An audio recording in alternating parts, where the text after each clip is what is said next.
Oh my god, today's been so hectic. Oh my gosh. Okay. Hi, welcome in everybody. I hope y'all are doing good today. How's it poppin'? What's going on? God, today was wild. So I woke up, I get to my PC. I see I have, Wi-Fi on my phone, no big deal, but then I looked at my PC. No Wi-Fi. Why is my internet not connected to my PC, right? So now I'm freaking out because I'm like 15 minutes before stream and my computer is not registering that I have Wi-Fi. So I had to restart my computer, then I had to set everything up, and I had to pull everything up, and then I had to make all my posts. I was still trying to eat my apple that I was eating for breakfast. So I had to like devour my apple as fast as I could. And it was a lot, but we're here. Now. Hi. How are you guys? I hope y'all are doing good. Hopefully it was a less stressful day for you guys. But we're officially kicking off the VTuber Summer Slam again. We did this last year. The VTuber Summer Slam is a huge charity get-together that all the VTubers get together to participate in. All of the funding goes directly to Gamers Outreach, which is a really wonderful charity that helps create mobile gaming stations for children in hospitals, right? So they make what they call go-karts, which are these like nice mobile stations that are basically on like wheels. So they're easy to move around, easy to move out the way if needed for medical staff, but also easy for the kids to play on, because being at the hospital is stressful as fuck, dude. So it just gives kids, especially kids who might be there for a lot longer than, they're maybe used to, it gives them a chance to sort of unwind, relax, take their mind off of the stress of being in a hospital by getting to play some games, So it's a really, really great charity. We get to see the pictures of like all the new setups that they set up in all the different hospitals. So our goal is I'm hoping we can reach $300 to donate as a group. I do also have some fun incentives, right? As a group, if we manage to hit the $20, which we are 17 away right now, we'll have 10 minutes of ultimate cat dare. And what does that mean? That means not only do I put on the cat ears, I can only talk in cute cat puns for 10 minutes straight. Also, hi Jacob, welcome in. And then $50, if we hit the $50 incentive for charity, we'll have an Among Us community night, which is always chaotic, but a lot of fun. $100 total. Chat picks the next ASMR roleplay theme. So if you guys like the ASMR, you'll be able to nominate the next one. Last year's winner was actually, I believe, the comforting you to sleep ASMR was the one picked by chat from last year's SummerSlam. And so, you could make it a reality. What you want me to do for ASMR, you could make it a reality. If we hit 150 for the charity goal, we'll get, I'll host an art raffle for some free art. $200, we'll have a Yu-Gi-Oh! Only tarot stream where I'll only use Yu-Gi-Oh! Cards and I'll do full tarot readings with those. And then if we hit $300, I'll draw some spicy dare art. I'll draw some art. in a spicy situation. Yeah, indie Daniel is gonna have to talk like this. Yeah, I'm gonna have to talk like a fucking cute ass cat for like 10 minutes. We're $17 away from it, so you can make this a reality. Yeah, I love and appreciate you guys too. I also have some bonus personal incentives for you guys as well. If you look through Tiltify, I have it all set up for like the little rewards. $1, if you donate $1 to charity, you get a little smooch and a little thank you on stream. I give you a little kissy, right? If you donate $10, I will write your name and I will stick it to my model, and it'll be there for the entirety of the SummerSlam, right? Which will be today and tomorrow, right? You'll also, it's not mentioned on here, but if you're in the Discord, you'll also get a special role saying that you helped contribute to the VTuber SummerSlam. So if you donate $10, you'll get that, and you'll get the special Discord role, right? $15, you will get a Yu-Gi-Oh! Only tarot reading with 5 cards. So I'll do a Yu-Gi-Oh! Tarot reading for you with 5 cards, right? And then if you donate $25, I will record myself being your personal cheerleader for something you're working hard on, right? If you're working on studying or a hobby or a project, or it's just been really fucking tough at work and you need somebody to tell you that you fucking got this and to lock in, I will record a personal cheerleading message for you of $25. There you go. So those are all the incentives, and the top donor will get a handwritten thank you postcard from me featuring art from this tarot deck. It's specifically the 7 of Cups art that I'll be, because I have several postcards that came with my deck of the official art. So one of them that I'll be giving away is the 7 of Cups art. Is said Derry gonna be with pom-poms? Yeah, I'll bust out the pom-poms for y'all. Don't worry. But yeah, so that's all we're doing for charity.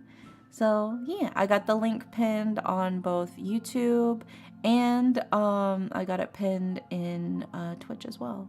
What does the 7 of Cups mean? The 7 of Cups is a card of freedom. It's the chance to go in any direction that you'd like, you know? It's the ability to realize that whatever you want, you can do it and you can make it happen. That's what the 7 of Cups means. Yeah. So I hope you guys will consider, even if it's just $1, I hope you'll consider donating to charity. But if you can't, you know, I respect you, whatever your finances are. I'm not gonna shame you if you aren't able to donate. Just being here and watching the stream is also really helpful.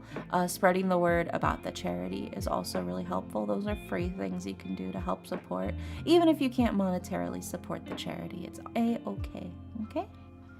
But yeah, so let's get started. Let's see who all we got here. Then today's first was taken by Zelfar. Thank you so much, Zelfar, for taking my first today. It makes me very, very happy that you could be my first. We've got Daily Pillow. We've got Jeremy. We've got Alex, got the Saurus, Grimshaw. We've got Marsh, Nylet. We've got yep. I think those are all the people that have grabbed their daily pillows today. Let's go, Grimshaw! Yeah! Immediately kicking it off. Oh my gosh, that means I have to do. Welcome, everyone. Are you ready for your tarot reading?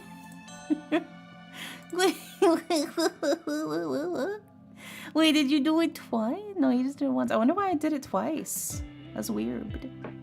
That's weird, Nya. Wait, why is it saying it 3 times? What the fuck?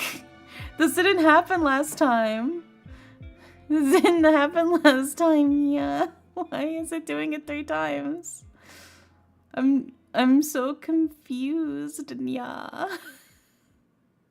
How did that work? Hold on, I'm like checking my... It's been doing that lately for others? Oh, okay, Nya, I see, Nya. So it's been going a little silly willy, yeah. I need to set an actual timer so I don't get distracted, yeah. So I know when to stop, and yeah. All right, timer. We're gonna set the timer. Timer for 10 minutes, yeah. There we go. Okay, I have the timer going. And then I'll know when to stop, yeah. Yeah, it's a little silly willy, yeah. But thank you so much, Grimshaw, for kicking off the SummerSlam with your generous contribution, yeah. Welcome in, Tentacola. Tentacola was last year's previous winner. Sadly, yeah, the postcard got lost in the mail, which really sucks, Nya, because I also included a bunch of like free stickers that I made, Nya. So I felt really bad about it, Nya. But hopefully this year it actually gets to its destination. I'll put a return address, Nya, if that's what it fucking takes, Nya, to get to you this year, Nya. I still have not forgiven USPS. Dude, yeah, I fucking added a hand-drawn wax seal onto the back of that, yeah. I literally took the time to decorate the fucking envelope, yeah, to make it all fucking cute, yeah. I can't fucking believe that they did that to me, yeah. I know, I put so much effort into it, yeah. Like, not only did I rehearse and write down, like, in my journal in pencil, yeah, what I wanted to write on the postcard before I wrote it in pen on the actual postcard, yeah. I also added a bunch of stickers that I drew and like hand printed and hand cut out and hand laminated, yeah. And then I also like decorated the envelope all fucking cute, yeah. I was really fucking disappointed that it didn't arrive. I was so sad. So next time I'll just put a return address, yeah. So that way if something goes wrong again, I can just resend it again, yeah. But yeah, dude, that was tragic. I like actually put in so much effort into like sending that to you. I'm not even fucking joking, yeah. I felt so bad for you. I mean, it's not a feel bad for me. It's I feel bad for you. That was your first place prize, Nia. I know. Isn't that fucking tragic, Nia? Anyway. Anyway. I can't think of a good cat pun for that one. Anyway, if y'all are wondering why I'm talking like this, yeah, it's because we just hit our first goal for the Sleepy Summer Slam, yeah. We've hit a collective total of at least $20, yeah. So until the timer runs out on our 10-minute timer, yeah, I will be ending all of my sentences with yeah and making various cat puns in between. Okay. Do we have a queue, my loves, my mods, yeah? Or do I gotta hunt for the queue, yeah? Let me see. Little Nyeko there. Yeah. Thank you, Leonix. This is the perfect goal. Yeah. And then Grimshaw, if you want to get the personal cheerleader, yeah, feel free to DM me what it is you want me to cheer you on for, and I will record that later for you, yeah. Okay. Let's do this, yeah. First up, we've got it's Zelfar, yeah. And Zelfar wants a general reading. I continue to listen, hands are full. I got you, yeah, don't worry. Let's see what we got for you, yeah. I was so worried. I was like, oh my god, what if nobody donates during the Summer Slam? Yeah, I'm gonna be so worried. But we're off to a good start. I feel less scared now, yeah. A fortune-telling cat boy. Yeah. Also, yeah, oh my gosh. I have some exciting news. I'm gonna speak it into existence because I need pressure, yeah, to force myself to make sure I carry and follow through on this, alright? I'm gonna re-debut with my new model on my birthday, yeah.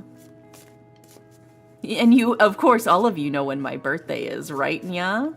You wouldn't forget something like that, right? You wouldn't forget, would you, Nya? You know when my birthday is, Nya? That would definitely be crazy. Yeah. So I'm gonna speak it into existence. For those of you who perhaps forgot when my birthday is, yeah. My birthday is August 7th. So make sure you type that into your calendars, yeah. Because that'll be my birth debut.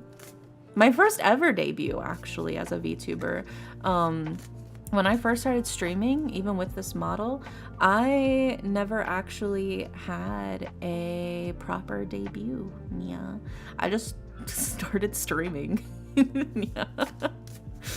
I was like, alright, here it is, Nya. Let's fucking go, Nya. Yeah.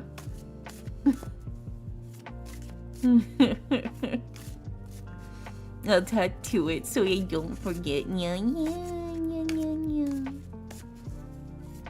It'll be daijoubu, don't worry. Also, Spicy Nugget, thank you so much for the 16 months, Nya. Thank you. Power Mood just starts streaming. Yeah, it really was, Nya. I like, I started with a PNG tuber that I made, and like a month in, I made my live 2D model from scratch, Nia. And then I just started using that, and I've been using the same live 2D model that I made like 3 years ago, even now, Nia. And so welcome in, Tony. Oh, you also redeemed the kissy while that. Oh my bad, my bad. Mwah. Also, I gotta write your name on me, Grim. Let me pull these cards for Zelfar, Nya, and then I will write your name out and stick it on my body, Nya. Yeah, no worries, Marsh. What did I miss, nerd? We've activated the what was it? Ultimate cat dare, Nya, until the timer runs out. Yeah. Yeah, Dara is a Neko meow. Yeah, meow. Okay, general reading for Zelfar, yeah. I'm doing it for the commitment, yeah. I feel like I'm pretty impressed with how far I've been going with keeping up with all the nyas and stuff. You know? You know? I think it's been pretty good, yeah. You feel dead? Oh no. Don't die, yeah. That's not good for your health now. That ain't good for your health, yeah. Okay, we got the cards. Now, I gotta move all my shit around. Okay. Let me open up in here, actually. Because this is my drawing program. So, what does it do?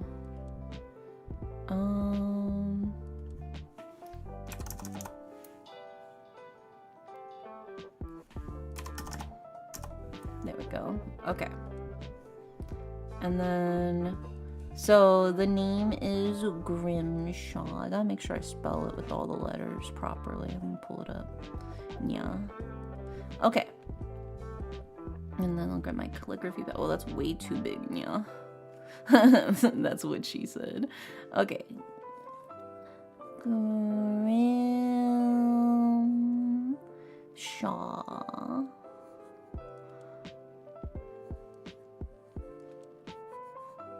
There we go. And then we'll just go in. Turn off the background so it's transparent. PNG. And then Grimshaw. I feel like that's too much of a stretch. But here, let me make a folder so I don't lose track.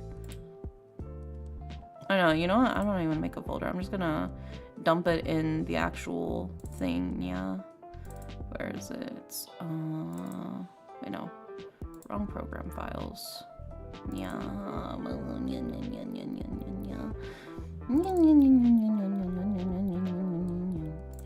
Steam apps, nya, common, nya, VTube Studio, nya, VTube Studio data, nya, streaming assets, nya, items, nya. Okay. Grimshaw, nya. And then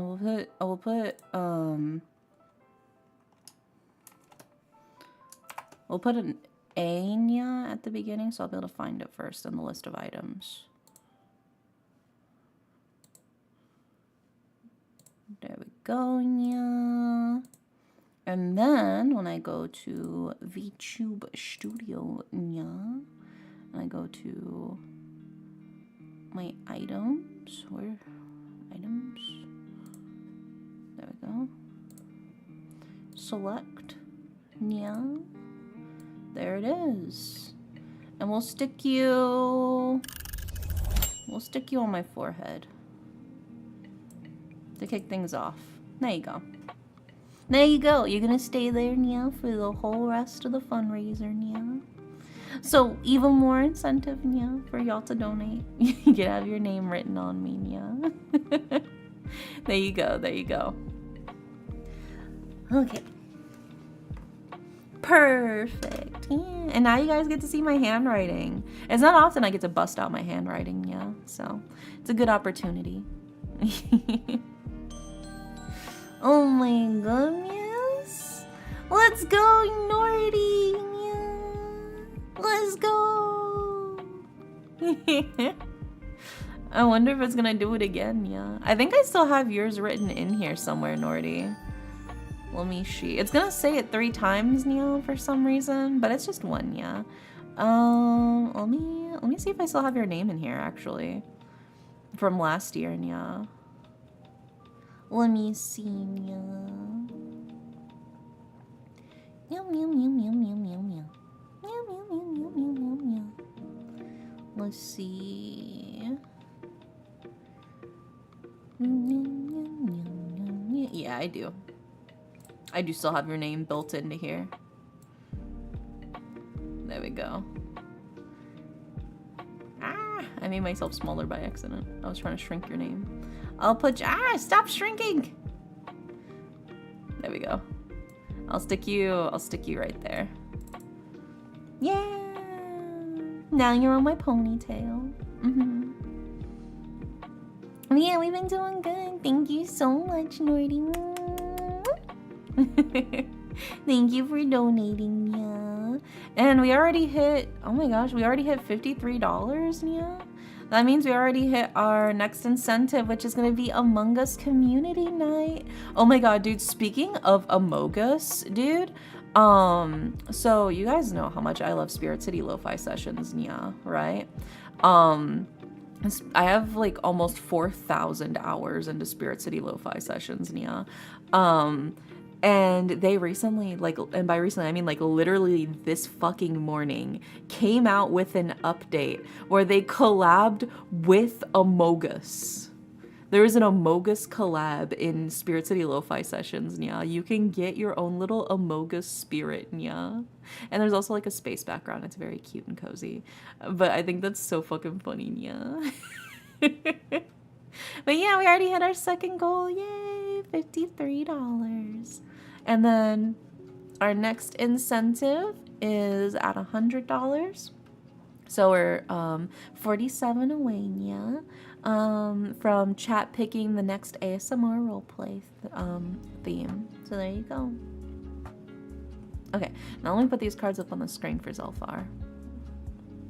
I got a little distracted, but that's okay. It was a good distraction. Yeah.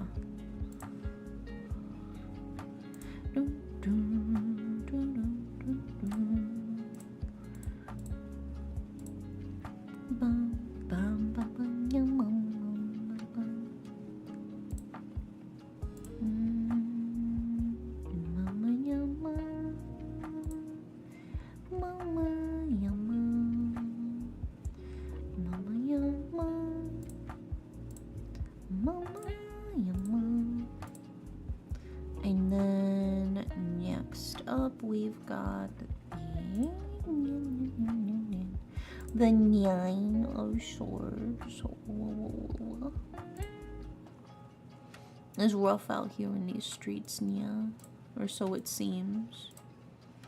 Okay, Zelfarnia, we've got your tarot reading for you.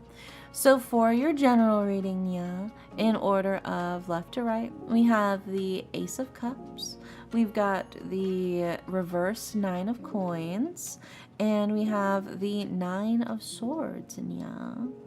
Also, I have an important thing to show you, not really, but check the end. Owonia? Owonia? Let me see, yeah.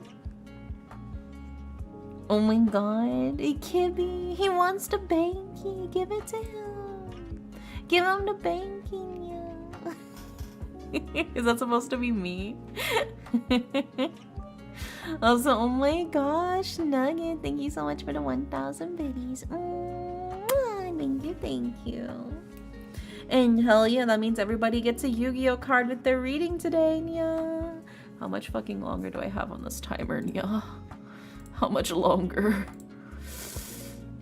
Did it already end? It must have ended already. Oh. Okay, well that's fucking done then. Oops, I gave you a little too much fucking fan service. I'm gonna wipe your mind like the Men in Black. We're done with the fan service now. The fan service is over now. Any chance of refreshing the cat time? You know what? If we hit 75 for charity, I'll refresh the timer for Ultimate Cat Dare. So we're less than $25 away from me refreshing it, all right? I'll include that as an extra bonus incentive. I'll refresh the ultimate cat dairy. But for now, I'm free.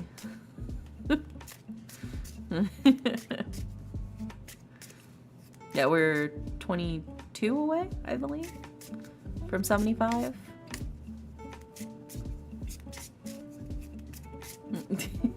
You can put the cat ears on me, but you can put the cat ears on the dairy, but you can't take the dairy out the cat ears, you know? Who said you were free? Well, I don't have to say the nya at the end. The cat ears could stay on, but I'm still not doing the fan service talking all cutesy until you pay up for charity. You think I'm doing that shit for free? It's for a good cause. Okay, let's see what we got for your tarot cards so far. For your Yu-Gi-Oh cards, sorry. Okay. I think my broke ass has charity money. Who's to say? Who's to say? Okay. So, we got all of the cards for you, Zelfar. So, in order of left to right, we have the Ace of Cups, the reverse Nine of Coins, and the Nine of Swords. And then for your Yu-Gi-Oh card, we have Banisher of the Light. Right off the bat, we have the Ace of Cups, which is a card of, feels like abundance. It's productivity. You got a lot of stuff going on. It feels like you've got a lot of pots cooking on the stove and they're simmering away. You got a lot of things happening in your life. And it's exciting. You're like, yeah, I got a lot of stuff to do. But we followed up with the reverse Nine of Coins and the Nine of Swords, right?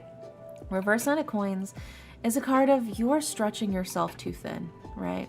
You gotta take the time, you gotta breathe, you gotta cut loose, you know, take some time for yourself. I know that you have tons and tons of projects that you are spreading yourself out on, but you are overworking yourself and you are spreading yourself maybe a little too thin, trying to do everything all at once, all by yourself, right?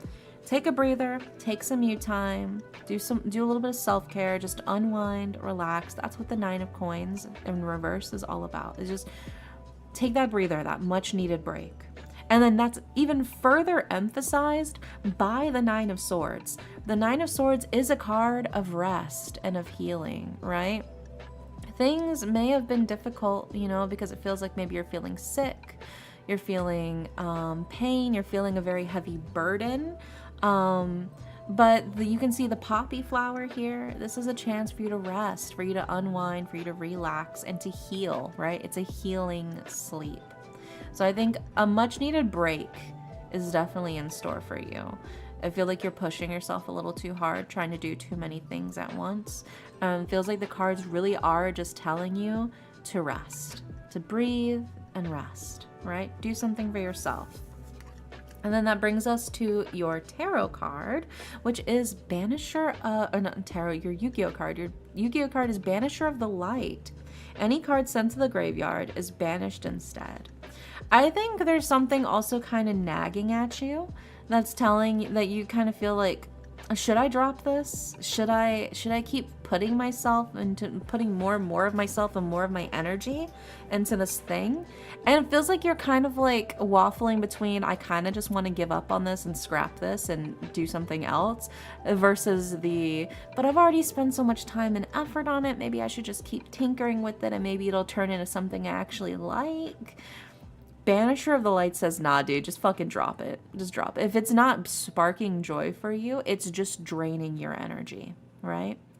And that energy is already super, super low right now with that reverse Nine of Coins and that Nine of Swords, right? It's already super low. There's no need for you to keep forcing yourself to expend energy on something that is not bringing you joy, if it's not feeling worth it, right? Don't fall for the sunk cost fallacy, right? I'm debating. I'm wanting to go to TwitchCon, but it's a lot. Personal take. I would probably just take a breather, take a break. There's plenty of conventions in the future. And you also got to think about the fact that, like, people always get the con flu. Any convention, you're going to get the con flu. But also I've been seeing with, I believe it was Offkai, a lot of people have been catching COVID at Offkai. So I would be careful of going to any conventions because you don't want to get sick. But also just like, it can be a lot. Yeah, I know. I think it's up to you to decide what you would want to do for yourself and what would be the most worth it and the most fun. But I think it is also something to consider that it can be very exhausting going to a convention, as much as it is fun. Also, hi Gamers Outreach. Happy Summer Slam. Hope you're having a lovely day. Yeah, we just started. We're doing tarot readings for everybody. It's been a good time. But yeah, Zelfar, the cards say you gotta rest. You gotta take a break. You gotta take a breather. You gotta do something for you. And don't push yourself too hard. It's okay to let go of the things that are dragging you down, you know? So I think really taking the time to think about, will going to that convention be something that helps rest you and relax you? Or is that just another thing on your plate that you have to juggle with all of the other projects you're working on, you know? I think ultimately it's up to you to decide, because maybe it is something that will help rest and relax you and recharge you, but also maybe it's something that's just going to add even more troubles to your plate. So just be careful and know your limits and don't push yourself too hard. But there you go. But yes, you guys, there you go. There's the charity that we're raising money for right there. Can I change mine to a health reading? Yeah, we can do that for you. As I mentioned before, Gamers Outreach, we've done the VTuber Summer Slam last year, and it was really, really great. The money goes towards Gamers Outreach, which helps provide video games to children in hospitals in an easy and accessible way. So it's a really great way to help, you know, make the scary hospital visit a little less scary and help kids get the treatment that they need while helping rest and relax and unwind in what's often a very stressful environment. So yeah, and we've already hit several of our goals already, yeah. Oops, wait, you guys didn't pay for that fan service anymore. Whoops. Alrighty, let's see. Who's next? Next up is Gothosaurus. And Gothosaurus changed it. Gothosaurus wants a health reading. I got you. That was the inner thoughts coming out. Oh my gosh, yeah. I'm going like full cat brain rot right now. Let's see what we got for you, Gothosaurus.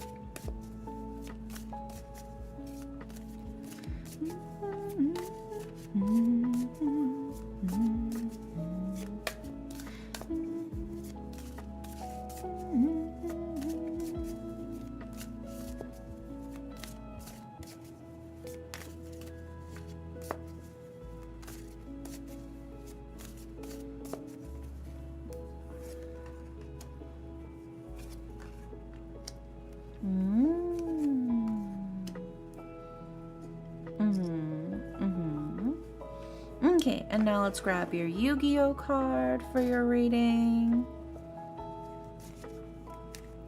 Bum, bum, bum. And then, are you subbed or let me see, let me scroll up.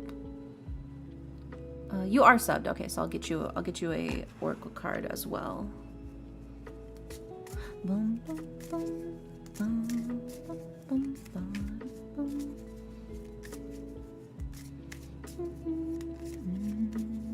Yu-Gi-Oh readings, yeah, they're a lot of fun.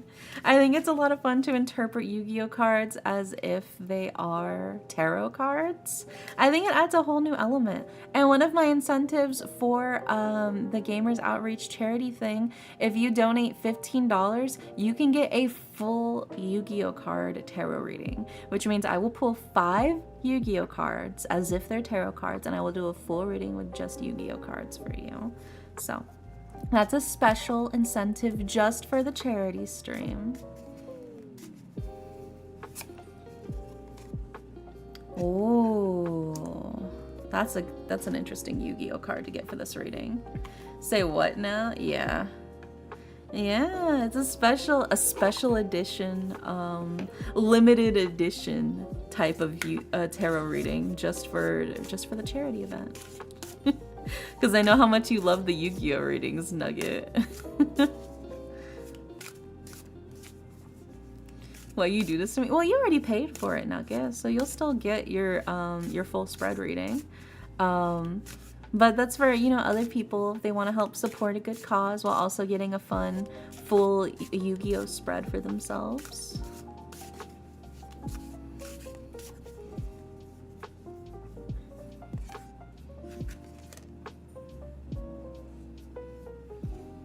Okay, we got all of the cards for you, got the Saurus, for your readings. Let's go ahead and put these up on the screen for you.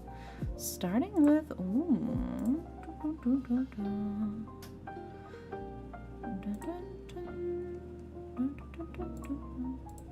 Tempting me with cardboard every time. Yeah. Oh my goodness. Cola! Cola is currently doing a 2x donation match. Up to $250. Oh my gosh. So if you guys donate $1, Cola will donate $1. If you guys donate $10, Cola will donate $10. Let's go, Cola! Hell yeah! So I think that's even more incentive to help push things up further on our goals. Let's do it, Cola. Yeah, yeah, yeah, yeah, yeah, yeah. Look at you. Thank you, Cola. So you can really push your money where your mouth is. Alright, let's put the rest of these cards up on the screen for you, got the Saurus.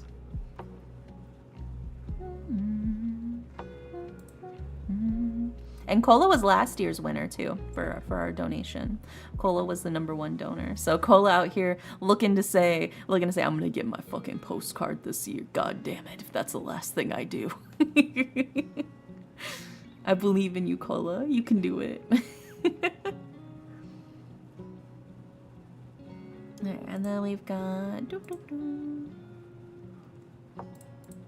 this one. Also, hi Ren, welcome in. And then we've got the last one, which is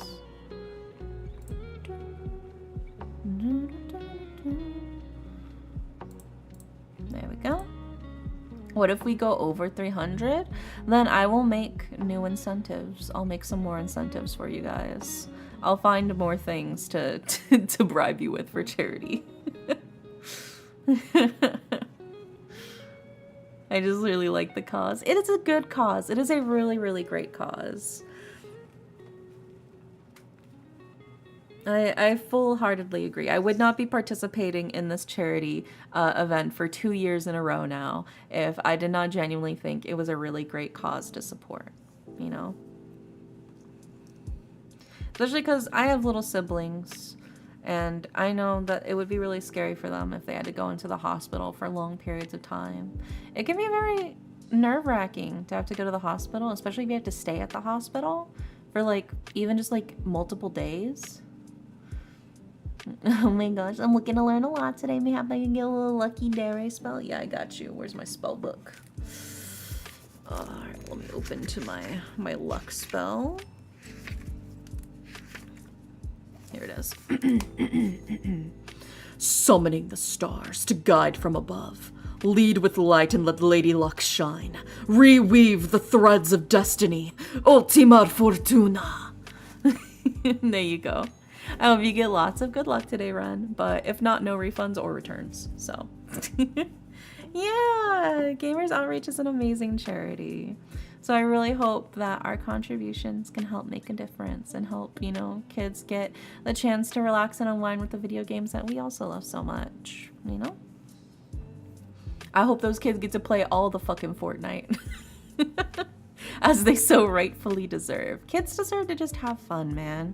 Kids don't need to be stressed out worrying about big, scary things about the world yet. They'll figure that out when they're old enough. I just want them to be able to relax have a good time, and be able to actually be kids. And if that means, you know, playing fucking video games while they're healing, that's what it takes, you know? They need some form of normalcy, especially when they're going through something scary like that. No Fortnite, Call of Duty? Dude, no. I feel like that'll be a really bad influence on them. Have you seen the Call of Duty community? I don't know if I want them to be a part of that. They're trying to heal. You can't put them in Call of Duty. What about Roblox? I mean, maybe.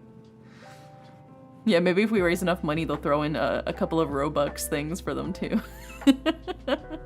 Some Robux and some Fortnite. What is it? The Fortnite dollars? What do they call them? Fortnite coin. What is the currency in Fortnite? Like, you can tell I don't play Fortnite. What's the currency in Fortnite? Yeah.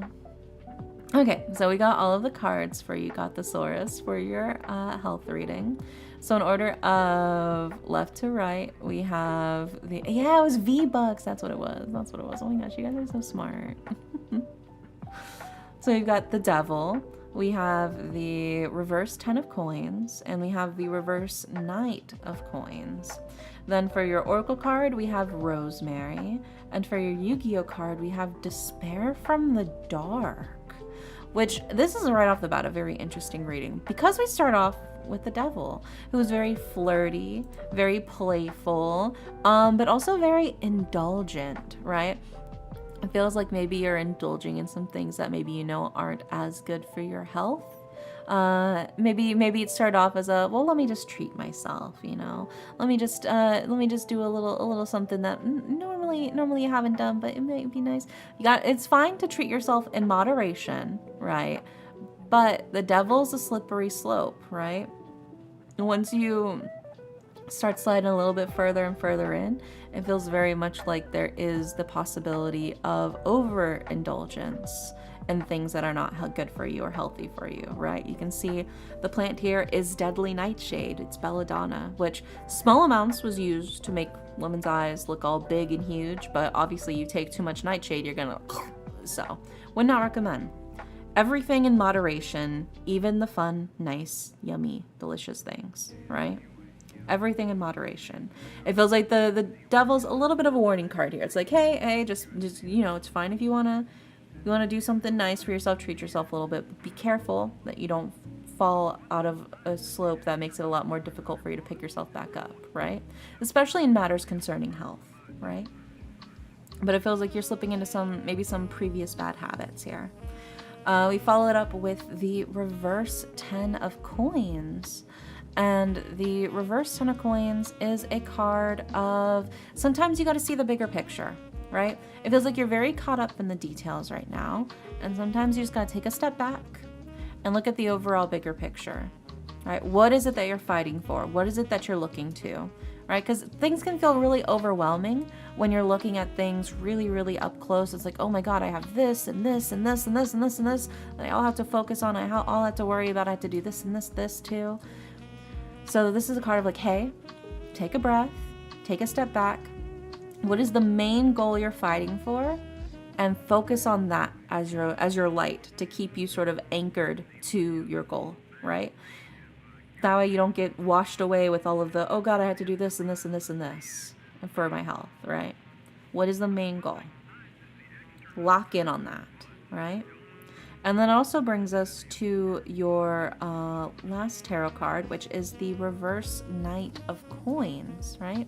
Which is, it's usually like a sense of stagnation. It feels like maybe you're not making as much progress as you hoped in your health, right? Maybe you feel like, am I really getting better? Am I really improving? What's the point of me doing all of this if I'm not seeing these results, right? And I think it can be very easy to sort of get lost in the thought of, am I even doing anything? Like, what is the point of me doing all of this?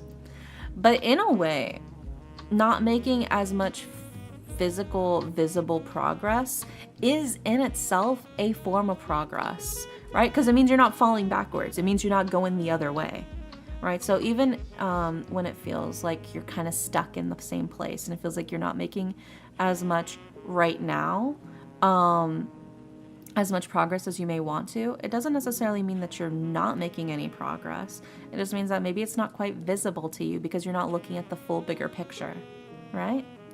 So like that reverse 10 of coins says, take a step back and look at the bigger picture and what is most important and focus on your main goals, right? So let's say, for instance, if your goal was to like lose weight or something, and you feel like you're not really losing any more weight at this moment, that doesn't mean that you're failing, because there's a variety of reasons why your weight isn't dropping as much as maybe it was before. I'm just using this as an example. I don't know if this is what you're doing or if this is what the case is. I'm just using this as a general example because it's easier to explain, right?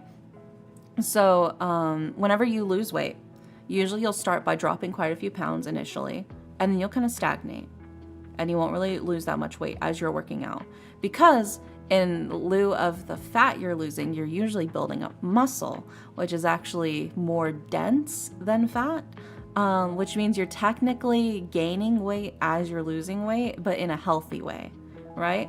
Or you also have water weight, where you're drinking a lot more water, so a lot of it's just water being retained inside of you until it finally gets out, right? So even if you feel like you're not making any progress, you are, right? Because you would be building muscle. You can't see it, but you are building muscle. You are getting stronger. So rather than focusing on some specific numbers or anything like that, the best thing you can do is to focus on what your main goal was. Why did you want to start losing weight? Was it because you wanted to be able to run a marathon? Was it because you just wanted to feel healthier when you walked around? Right? What is the main goal that you're focusing on? Is just that you want to be able to move more with more agility? Okay, well, are you able to move with more agility than when you started? Well, then that's your goal being met. I think you're getting very caught up in the small details of, why am I not doing this? Why is this not happening? When you should be refocusing your point of view on that, right? Also, Ghost Puffer, thank you so much for the 7 months. Thank you. And then that brings us to your Oracle card, God Thesaurus, which is Rosemary, which is remembrance, loyalty, and faithfulness, right? Stay faithful, stay strong, just keep going at it. As much as it can be difficult, sometimes the best thing you can do is just keep going at it. Even if you don't see any results right now, you just got to keep moving forward. Keep going, and it will pay off, right? And then that brings us to your Yu-Gi-Oh card, which is Despair from the Dark. If this card is sent from your hand or deck to your graveyard by an opponent's card effect, special summon this card, right? So in a way, it is a opportunity for you to do things that maybe you thought you couldn't do before, through the sacrifice of keeping moving forward, right? Even when it feels like you're losing things, you are in fact gaining a new hand. When Despair from the Dark happens, it's because you felt like you had to lose something in order to finally get what you're getting now. So you just had to, I think, keep moving forward with your specific goal in mind to focus on, and reframe your mindset rather than the small, minute details to the overall bigger picture. And that'll make your health goals, I think, a little bit more attainable and easier for you, for what you're trying to focus on. Like I said, I just used weight loss as an example. I don't know if that's what you're trying to do. It could just be anything. But I think the matter still goes of focus on what was the reason why you started doing all this in the first place, right? What is the key goal? Don't get lost in the sauce, right? And keep going at it. I believe in you, God Thesaurus. You can do it. Stay strong. You got this. Okay? Also, hi, Patrick. Yeah, I hope it helps, God Thesaurus. Fingers crossed. Next up, we've got Alex, who wants a love reading. Ooh. Hell yeah. Let's see what we got for you, Alex.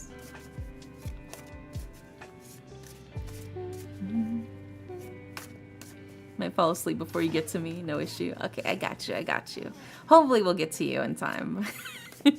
We've been on a little bit of a yap spree, if you will.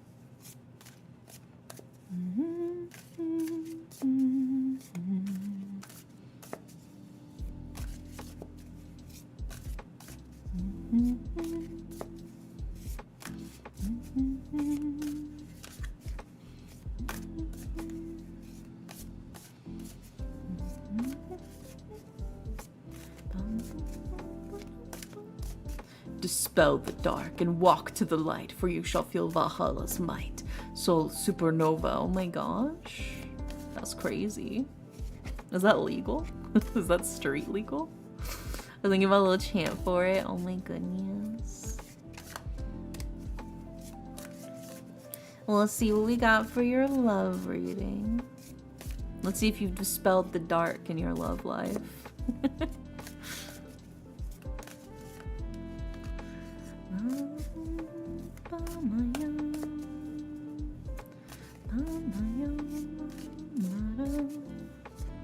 We'll see, we'll see. You never know, you never know. Life's always changing.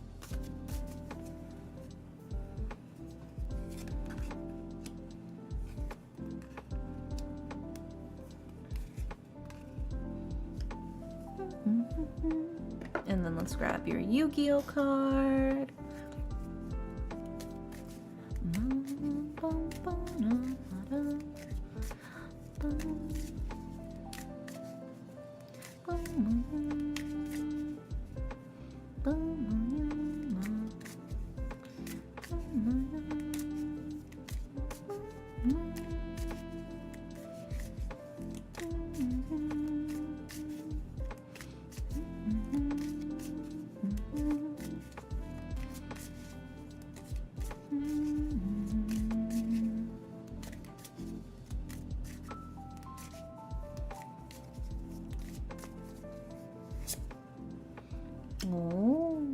Okay.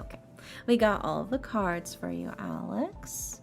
So let's put them up on the screen. Starting with...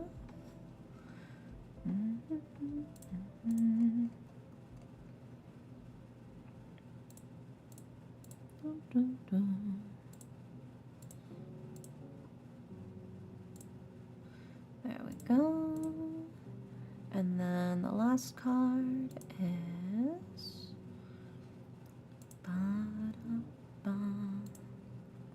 There we go. If I'm asleep, just do the reading anyway and I'll watch the VOD. Yeah, I gotcha.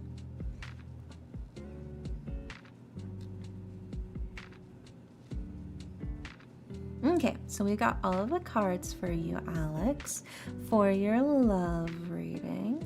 In order of left to right, we have the Star, we have the Reverse High Priestess, and we have the Seven of Wands. And then for your Yu-Gi-Oh card, we have Weather Report. So let's go ahead and start breaking this down for you, starting with the Star. The Star is a card of meditation and introspection. Hi, Pokemon Trainer. What about my Yu-Gi-Oh card usage? You're not going to say anything about that? I'm well aware that tarot cards originated as just a playing card game.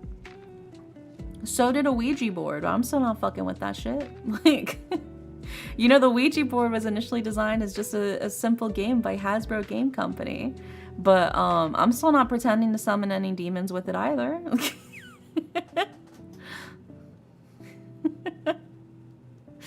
But welcome in. I'm surprised you're not berating my use for Yu-Gi-Oh cards in my readings as well.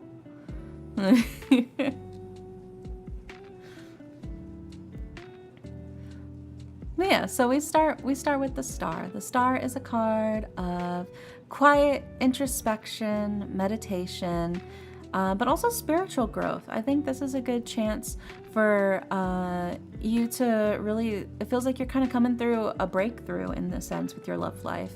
It feels like maybe you're starting to realize some more things about yourself and maybe who you are and what you want to be, especially in terms of a relationship, right?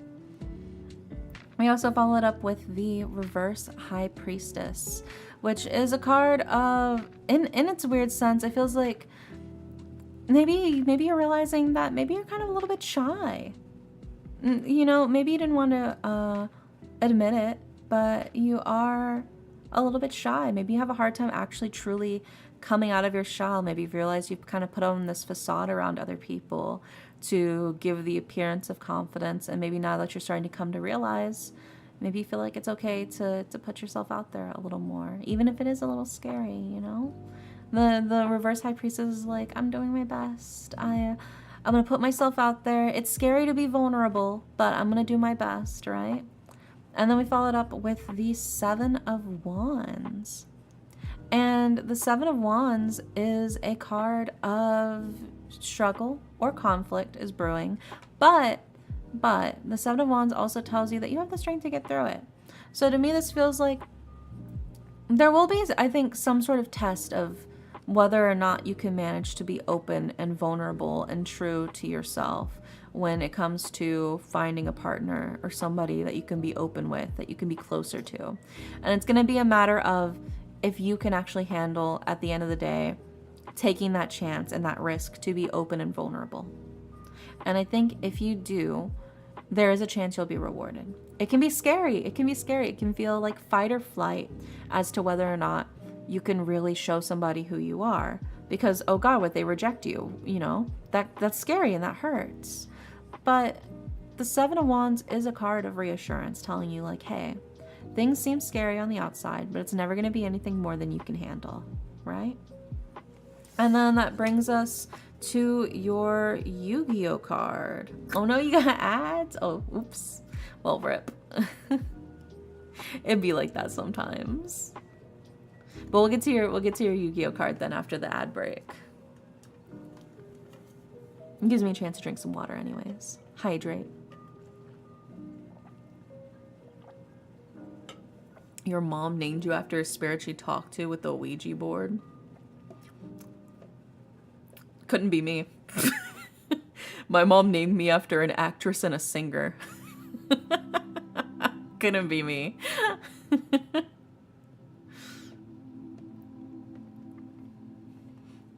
I don't know. Some people take it too far. I don't really take it too far.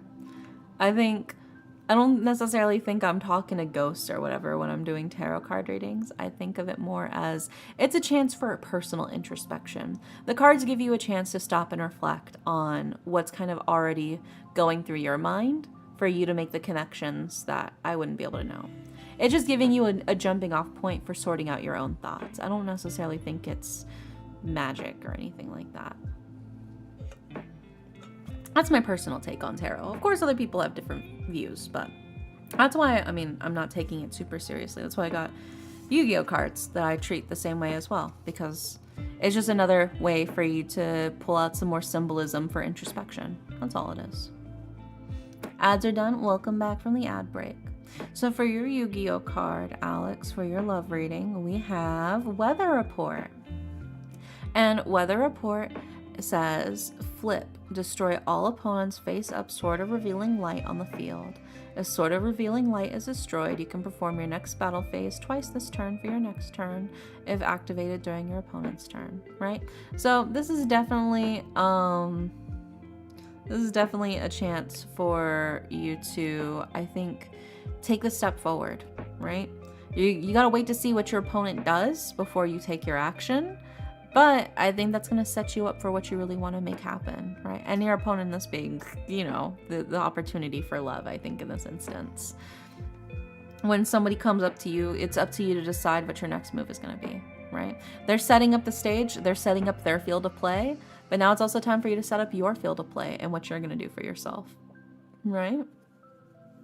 And sometimes that means you have to take the step to do things that maybe initially make you uncomfortable but have that great payoff, you know?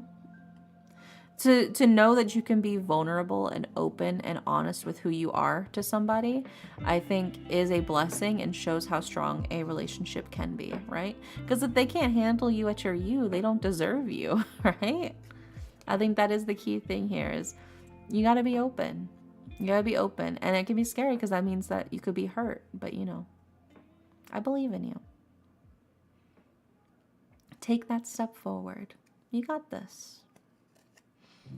I don't know what you said halfway through swords. I don't have any swords. You mean the Seven of Wands? But yeah, I feel like this is the chance that you're kind of realizing that you got a lot more going to you that you gotta be open with and honest about, right? Like, a lot of times they say, fake your confidence until you make it, fake it till you make it. But that only goes so far. If you're trying to build real, genuine, deep connections with people, you can't fake who you are around them, because then they'll never get to know the real you. You can't just switcheroo with them once they actually get close to you when you pretend to be somebody else, you know? It makes it a lot harder. Oh my gosh. Wait, Poppy. Poppy. Why'd you donate it to me, Poppy? Why'd you donate it to me, Poppy? Did you mean to donate it to me instead of the charity? I'm so confused. But I think the thing is, though, Alex, is I feel like you put on a very strong facade of like cool, calm, collected confidence around other people. But it feels like that's such a strong facade that it kind of shocks people a little bit when you finally do decide to be open about who you actually are. I think you kind of just gotta risk coming out the gate with who you actually are from the first place to actually show them. I did it for you, it was a charity. Okay, I was just making sure you didn't accidentally donate it to me when you meant to donate it to the charity. That's fine too. I'm not mad about it. I was just making sure, you know. I was just making sure. But yes, we are currently doing a charity stream. That's why I was so confused, Poppy. Yeah, we're currently doing charity stream for Gamers Outreach, helping fund access to video games for children in hospitals through the VTuber SummerSlam. We have the Tiltify link pinned in the comment if you want to check it out and see what we all got going there. But yeah. But thank you, Poppy. Thank you. $20 is $20, as some of the homies would say. True. I can ask questions, yes or no? I think we still have slots open. Hold on, let me see if we do have slots. Yes. Yes, you can submit a reading, because we do have some slots left, Jenny. But yeah, I hope that helps, Alex. I think you just gotta be open with the fact that it can be scary to be vulnerable, but it can be well worth it, you know, to be open about who you are to other people as well. Also, I just realized, when the fuck did we have so many of these little Dares summon? When did y'all summon all these Dares? And I'm taking them all for more love readings. Oh my gosh. I mean, I don't know if we can ask direct yes or no questions. I think that'd be better to straight up ask your man if he still loves you. But we can see, you know, how your relationship is flourishing with them, you know? When I give my homies $20 and then kiss them, oh my gosh, yeah, you're just gonna like, here's a little treat for you. A little smoochie.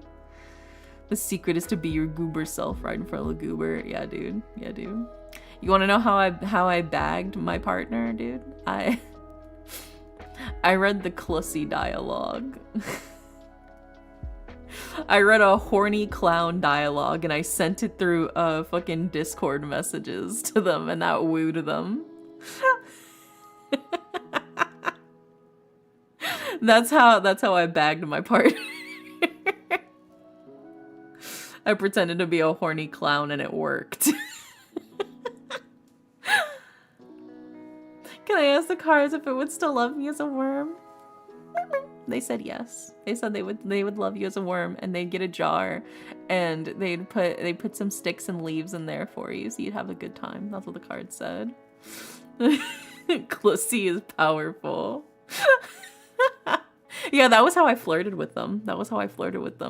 I found this like Tumblr post. It was, oh god, I don't remember the full post. I just remember the first line, which was, "Please honk my sphincter daddy." Yeah, that was the opening line to that dialogue. And I read it out in my most Clussy sounding voice, and I sent it to them. And then they sent it back, and that's how I knew they liked me back. They sent me their own version of the reading bag, and that's how I knew. That's how I was like, I got them locked in.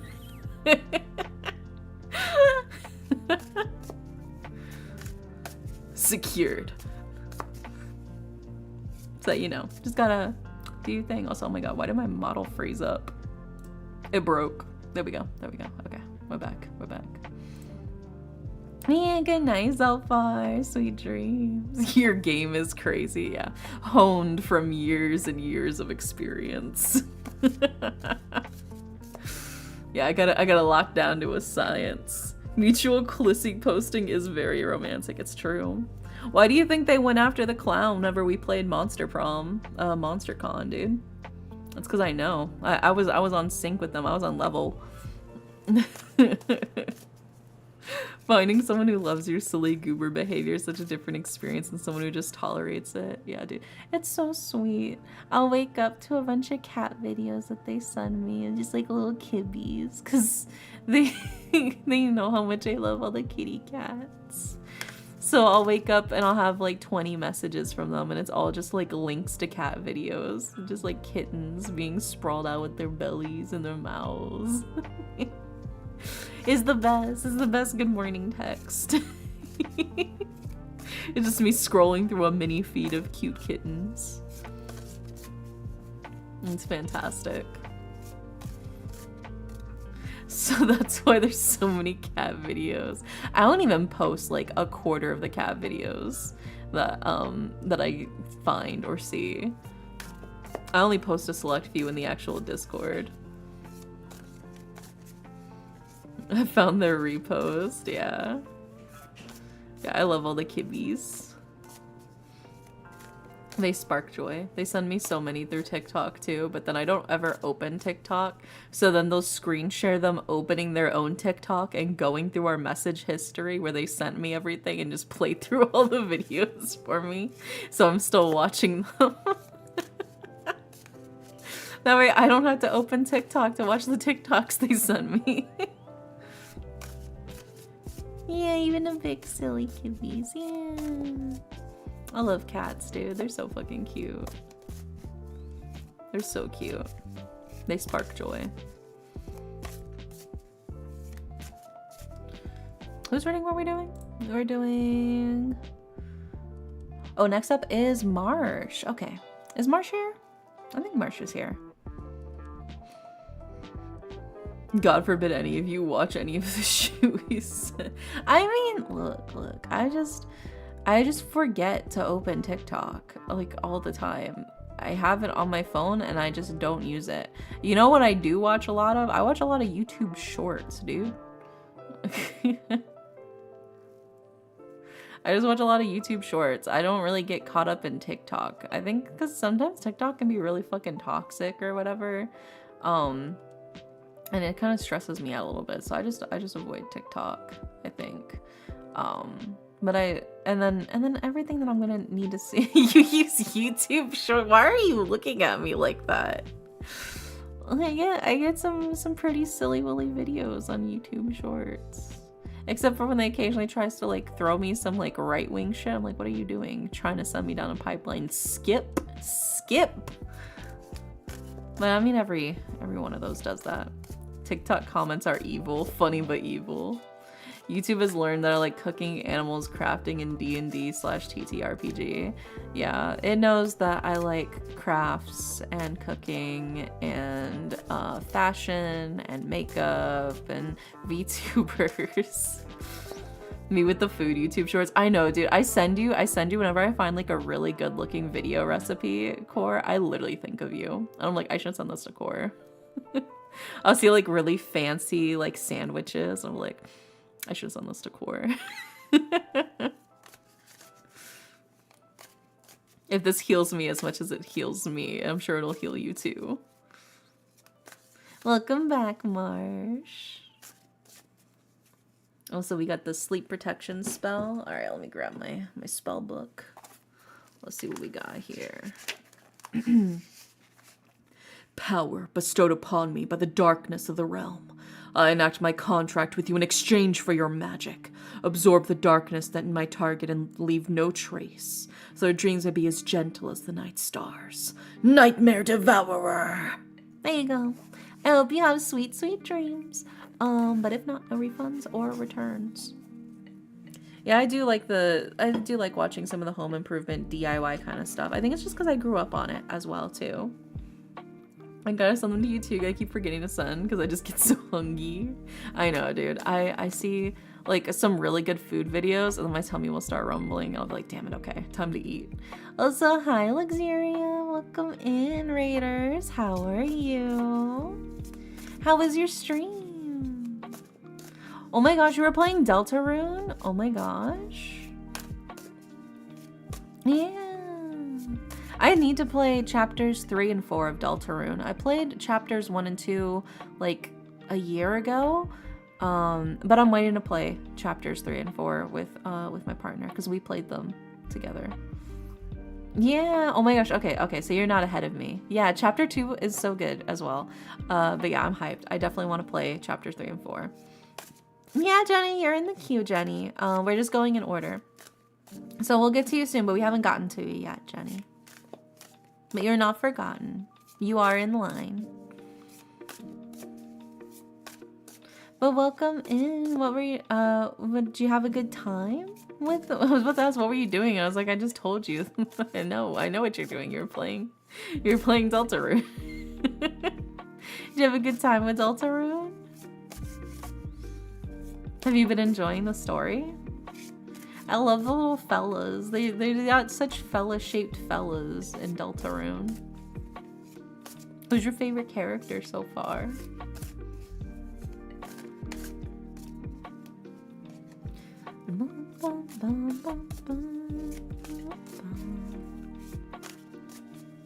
What's the current reading for? We're doing Marsh's reading right now.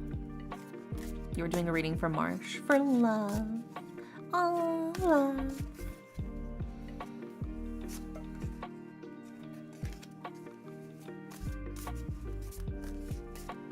Honestly, Susie, real.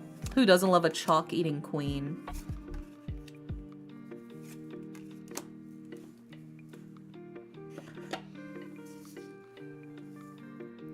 Alright, and then is Marsh subbed or trying to see if I need to pull an Oracle card for you. Okay, just a Yu-Gi-Oh card. Just a Yu-Gi-Oh card. Okay. Yeah, Susie owns chalk eating. What flavor chalk you guys like?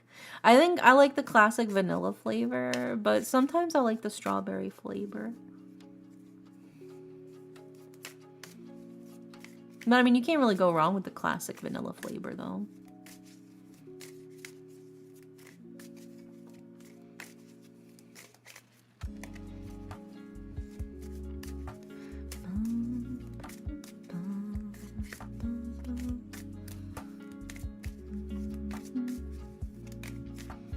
We were too poor, we couldn't afford chalk. That's crazy. That's tragic, dude. You were a glue taste tester? Ew. Ew, brother, ew. That's gross. Salt and pepper flavored chalk would be interesting.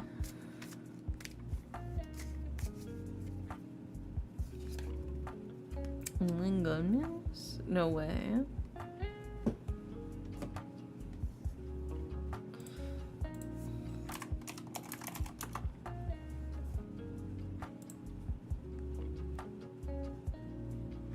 That's crazy. That's crazy that you pulled this card, Marsh. Alright.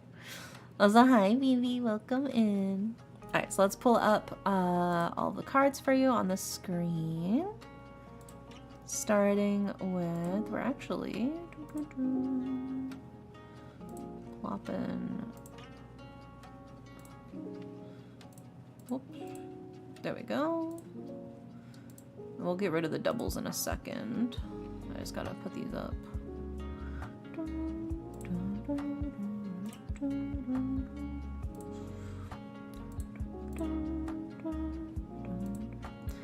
Team idea, we do a tier list of childhood activities. Hell yeah, dude. I'm down. I'm down. And then it is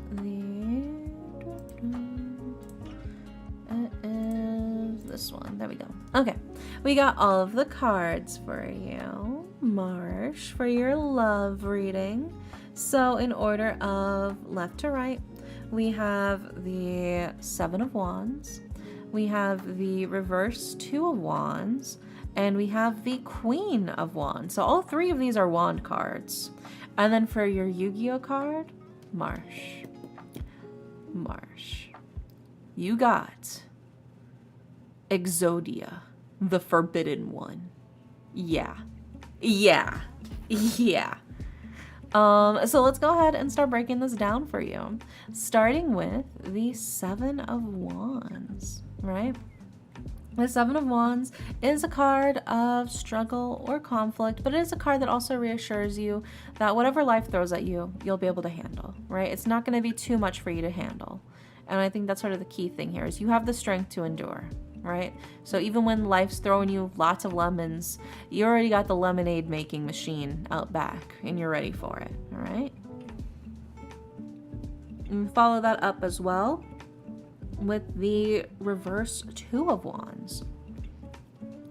And while the Two of Wands is normally a card of boldness and belief in yourself and striking forward on a new adventure, in its reverse, it is more of a card about like speak but don't shout, right? It's boldness is good, but sometimes you got to be careful not to go a little too wild, a little too bold with things. Something that was maybe initially good for you maybe has overstayed its welcome or its usefulness, and it's time to let it go, right? It was helpful for you before, but it's maybe not doing as much for you now as it was then, and it's time to sort of let it retire and move on with new and better things, right? As difficult as it can be to let things go, this is a card of like, it's okay, it served its purpose, and now it's time for you to find something new, right? And we follow it up as well with the Queen of Wands. And the Queen of Wands is very fiery, very passionate, very charismatic, very warm, very sensual, you know? So right off the bat, it definitely feels like it is a chance for you to really embrace your inner Queen of Wands, right? It's time for you to get all fiery and passionate, ready to throw yourself out there. It's time for your slut era. The cards are saying it's time for your slut era. That's what the cards are saying. It's true. They're saying you could bag a bad bitch, but you gotta dress like one, right? I think it's time to pull out those booty shorts. I think it's time to... You gotta slut it up, I think. I think that's the key thing here. If you're looking for some love, I think you gotta... You can't see it, but I'm shimmying a little bit. I'm shimmying. It's not picking up. It's not picking up on my thing, but you gotta shimmy. I think that's what you gotta do. And then that brings us to your Yu-Gi-Oh card, right? Exodia, the Forbidden One. If you have the right leg of the Forbidden One, the left leg of the Forbidden One, the right arm of the Forbidden One, and the left arm of the Forbidden One, in addition to this card in your hand, you win the duel, right? You've got all the pieces. You got all the equipment, right? You just got to read the manual, right? That's what Elwood said. Elwoods once said, you've got all the right equipment, you just got to read the manual. And I think that's actually key here is you got a lot of things to work with. You got some charm, you just got to flaunt it, you know? I think you got to do the bend and snap. I think that'll fix you. I think that'll get you the relationship you're looking to bag. But yeah, enter your slut era. It's summer. It's slutty summer, baby. Go for it. Go for it. I think you'll find love right around the corner. So no matter your gender, just whore it up a little bit. Just a little bit. Be safe, but like whore it up a little bit. I think that'll help. Have some fun. Be a little flirty, you know? Gooner Central. Also, oh my gosh, Seth, thank you so much. Oh my god, wait, did you just reset the timer as well for it? I think that, oh yeah, we're officially past the goal. Let's go. Yeah, I don't know why it's doing it 3 times, but let's go. We hit the $100 goal, which means chat picks the next ASMR roleplay theme. So I'll set that up after stream for you guys to start nominating what you want for the next ASMR roleplay theme. And we also refresh the timer for Ultimate Cat Dare. I still got the cat ears on, but we are going to start the timer again. There we go. Are you ready, Nya? For more cat daring, Nya? I'm gonna end all my sentences with Nya. Nya. Nya. But yeah, I think you gotta be a little more flirty. I think you've got all the right equipment. I think you've got a lot of the ability, Nya, to do what you gotta do to pull them in. Like a siren song, Nya. And oh boy, do I love fish, right? You just gotta go for it. Be bold, yeah.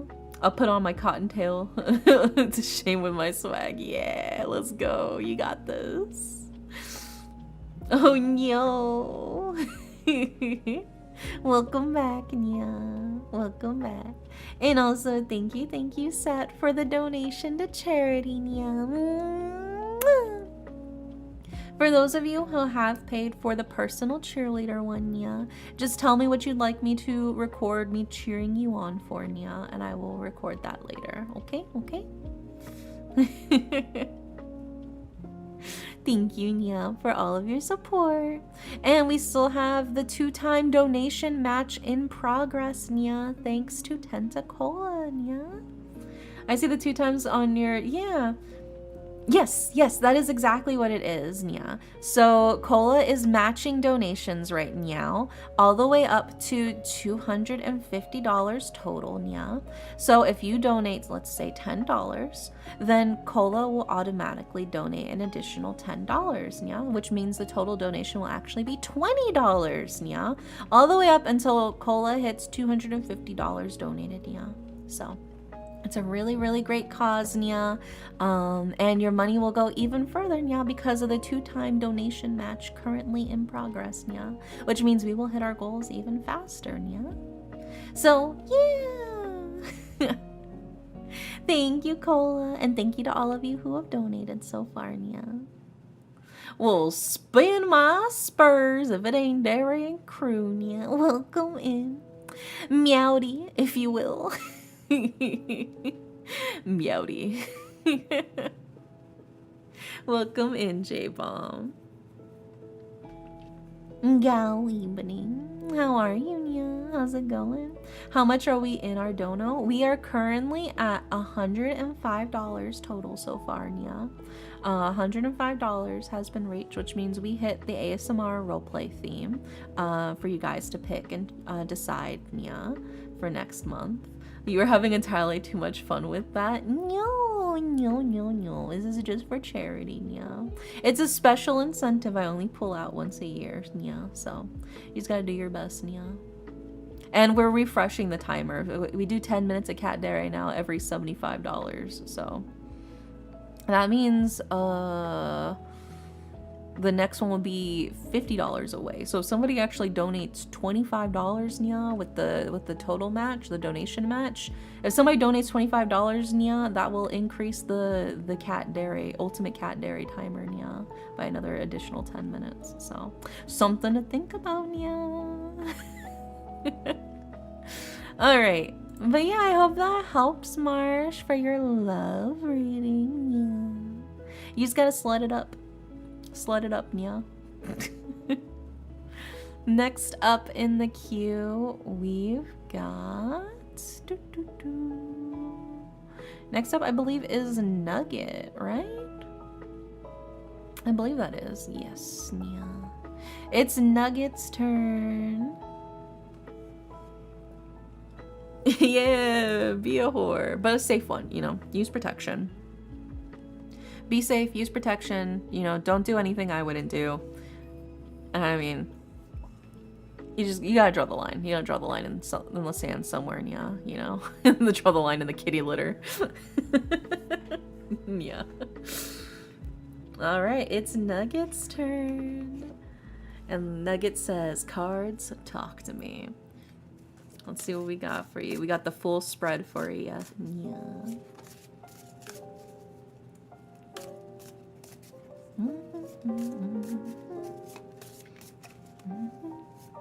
You don't need protection if you're getting pegged? Yes, you do. Even if you're...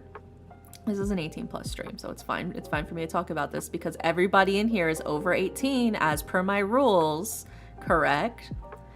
Even if you're using sex toys with others, you should be using a condom on the sex toys and you should be sterilizing your toys, right? It's okay to share toys, but you need to use this at proper safety precautions. Your toys should be absolutely clean and sterilized before and after use, and you should use protection on the toys, okay? That means condoms on the straps, all right? We want you to be safe. I'm telling you this because it's important. I want you guys to be safe. I don't want you to get, you know, sick or hurt or anything like that. Sir, this is a tarot table. I'm just saying, it's hot girl summer. I want all my hot girlies and everybody else, hot girlies of all genders, to be safe, right? You're all hot girls. And I want you all to be safe no matter what, okay? We're all adults here. We're all adults here. Yeah, the best thing to do to sterilize is to literally boil them. Yeah, you can boil them. Well, make sure the ones that you use are boilable. But a lot of like the classic silicone ones are boilable. You can also use stainless steel ones, which are also really good to disinfect as well and sterilize. You just, you know, you don't want to play around when it comes to that kind of stuff. You want to be safe. You want to be safe. All right. Welcome back, Nugget. It is officially your turn, so you came back just in time, yeah. We were just talking about important safety measures that they don't teach you in health class. Yeah. So let's see what we got for your reading, yeah.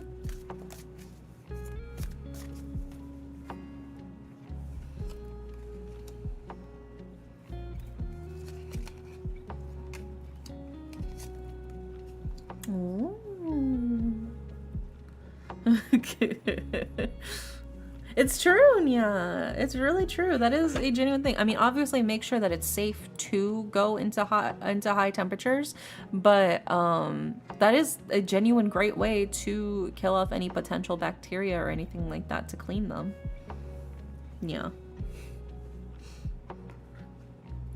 It's par for the course. Yeah, true, yeah. It's per for the course, if you will. Look, I just want you guys to be safe. No matter what you do or who you do it with, I just want you to be safe. That's all that matters to me. Yeah. It's true. You guys have never heard of dildo soup? Dildo soup is when you get all your dildos and you put it in a boiling pot and you stir them. And then you take them out with tongs and you set them aside to dry. You guys have never heard of dildo soup? Oh my gosh. Did we hit 75? Yeah, yes we did. We hit 105, yeah, actually. Thanks to the donation match by Colin, yeah. How do you know this? It's basic sex ed and sex toy management, yeah. I think everybody should know this if you own a sex toy. Even if you just own one, I think it's important for you to know how to properly take care of it so it doesn't get all gross and yucky, you know? Yeah? What do you mean, how do you know this? Like, it's some crazy information. You can literally Google sex toy maintenance and sex toy care, and yeah? Also, the same reason why you shouldn't store silicone toys right next to each other, and yeah? Because the silicone sometimes can merge and get all melty and gross. It's also why you should never use a silicone-based lube, and yeah, with any silicone-based toys, because it'll disintegrate the silicone. You should always use a water-based lube when you're using toys, and make sure that it doesn't have any silicone in the lube itself, because otherwise it could literally disintegrate your toy and make it all goopy and gross, and yeah? Yeah. You gotta be safe. You gotta be careful. That's also why, if bringing that up again, a lot of condoms actually use a silicone-based lube. So if you are sharing toys with people and you are using a condom, make sure that you're using an unlubed one and you're using a lube that is safe for toys.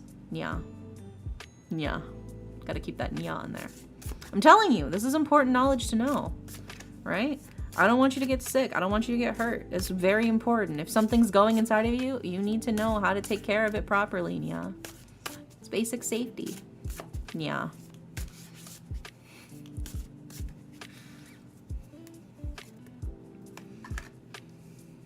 Like I said, we're all adults here, nya. Everybody here is 18 plus, nya. All right, timer's up. I've paid my price. I've paid my dues.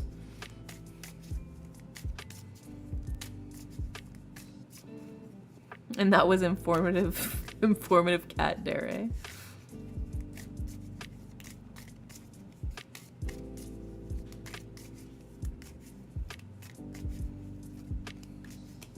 For now.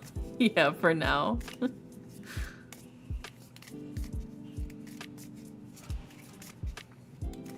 Do you enjoy my donation message? Oh, I need to actually see your donation message. Let me shmee all the dono messages. Refresh.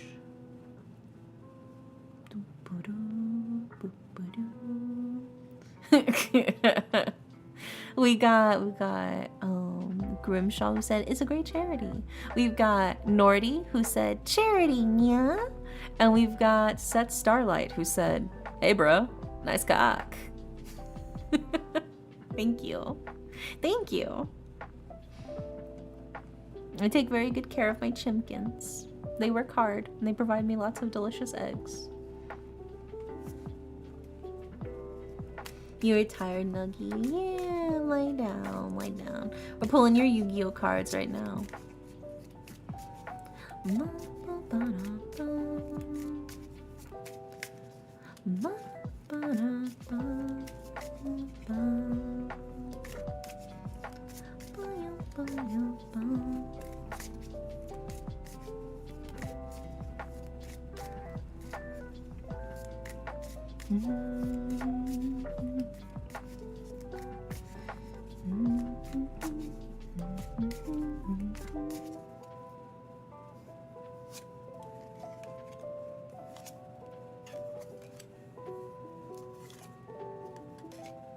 Oh, okay. We've got all of the cards for you, Nugget.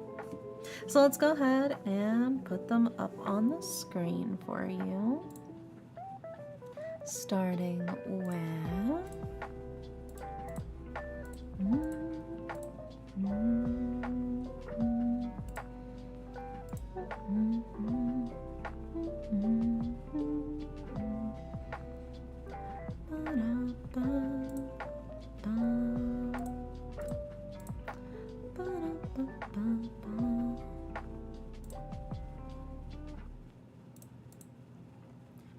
Boop.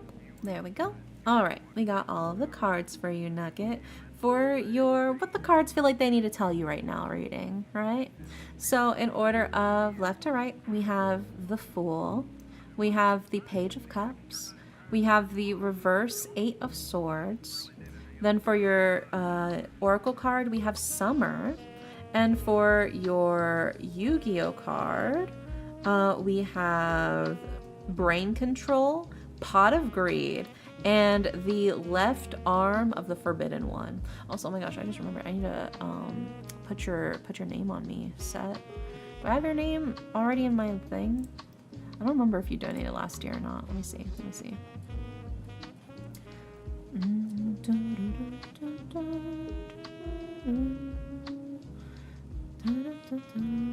Oh my gosh, as a lefty I approve. Hell yeah. Let's see. I don't know if I've got yours. You know, it doesn't look like I've got yours. So let me write your name real quick, actually. Okay.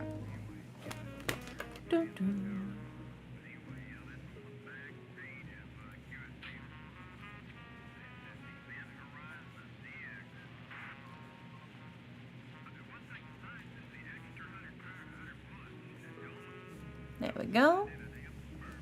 We got your name. And now let's just...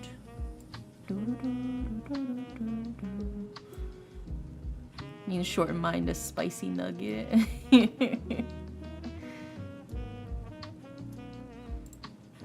Wait, did you donate to the charity, Nuggy?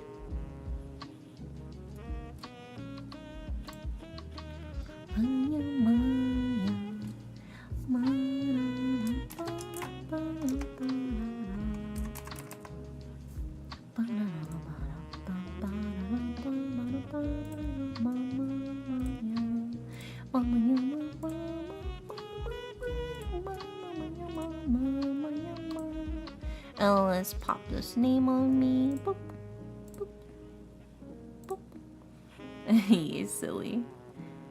Oh. Well, let's make it a little smaller. We'll put you on my cheek, actually. We'll put you like right there. There we go. Now you're on my cheek. Yeah, no worries, Nuggy. No problem. There you go. We got all three of you, and you will be on me for today and tomorrow, cause we're doing this for 2 days. Hell yeah, brother! Hell yeah, brother! There we go. Okay, so let's continue your reading, Nugget. So, we start with the Fool, right, Nugget? The Fool is a card of kind of the start of your journey. It feels like you're finally stepping forward and you're moving into the direction that you want to go in, right? You're taking your chance. You're a dreamer. You've got freedom. There's nothing really holding you back or tying you down right now. It's new opportunities, and you can kind of go whatever way the wind takes you. That's what the Fool is all about. So there's like this sense of excitement and hope of like new open beginnings of where could I go from here? I could go anywhere kind of feeling, right? We also followed up with the Page of Cups. And the Page of Cups is somebody who is very sweet, very easily worked up, wears their heart on their sleeve, for sure, right? You can see the wild strawberries here. But there's also a card of like something new heading your way, right? It's like a messenger of like some sort of news reaching you, right? So it feels to me like you're kind of at the start of your journey. It feels like maybe you know what direction you want to head in, and it feels like it's kind of beckoning you. It's like, come on, you want to come this way, you want to go in this direction. You're like, yeah, let's do it.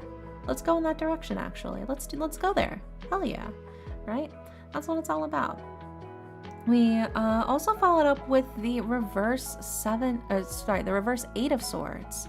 And the reverse Eight of Swords is a card of the chance for new possibilities, right? Where you once felt frozen in place, unable to move out of fear, you finally cut yourself free and you're moving forward, right? You've broken yourself out of that rigid, frozen solitude, and you're moving into a new direction. That's what the reverse Eight of Swords is all about. So, and that feels especially amplified as well with your Oracle card, which is Summer, which is a card of expansion and growth and warmth, right? This is the time when all of like the plants are thriving because there's so much sunlight. You got the bees going around, pollinating everything. It feels like you're really just stretching yourself out to your fullest extent, letting your leaves fully reach where they need to go. Your roots are going all the way where they need to go. It really does feel like this is your moment of just like pure growth right now. It feels like you really are just headed in the direction that you really want to, right? And then I gotta pull up the definitions for all of these. Well, like one of them at least. I pulled up the definition for brain control so I can fully read it. Okay, brain control. Pay 800 LP and then target one face-up monster your opponent controls that can be normal summon and set, and take control of that target until the end phase, right? This very much reads like you're taking something that was initially a hindrance to you and you're using it to your advantage. Something that was initially kind of a thorn in your side has now become your sword to move forward, right? Something that you didn't initially expect is working in your favor. And I think you should take full advantage of that while you can, right? And then amplified as well with Pot of Greed, which is, you know, draw another card, right?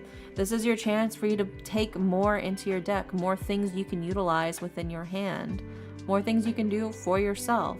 What are you able to do? What can you take on more, right? It feels like you really are making serious, legitimate progress.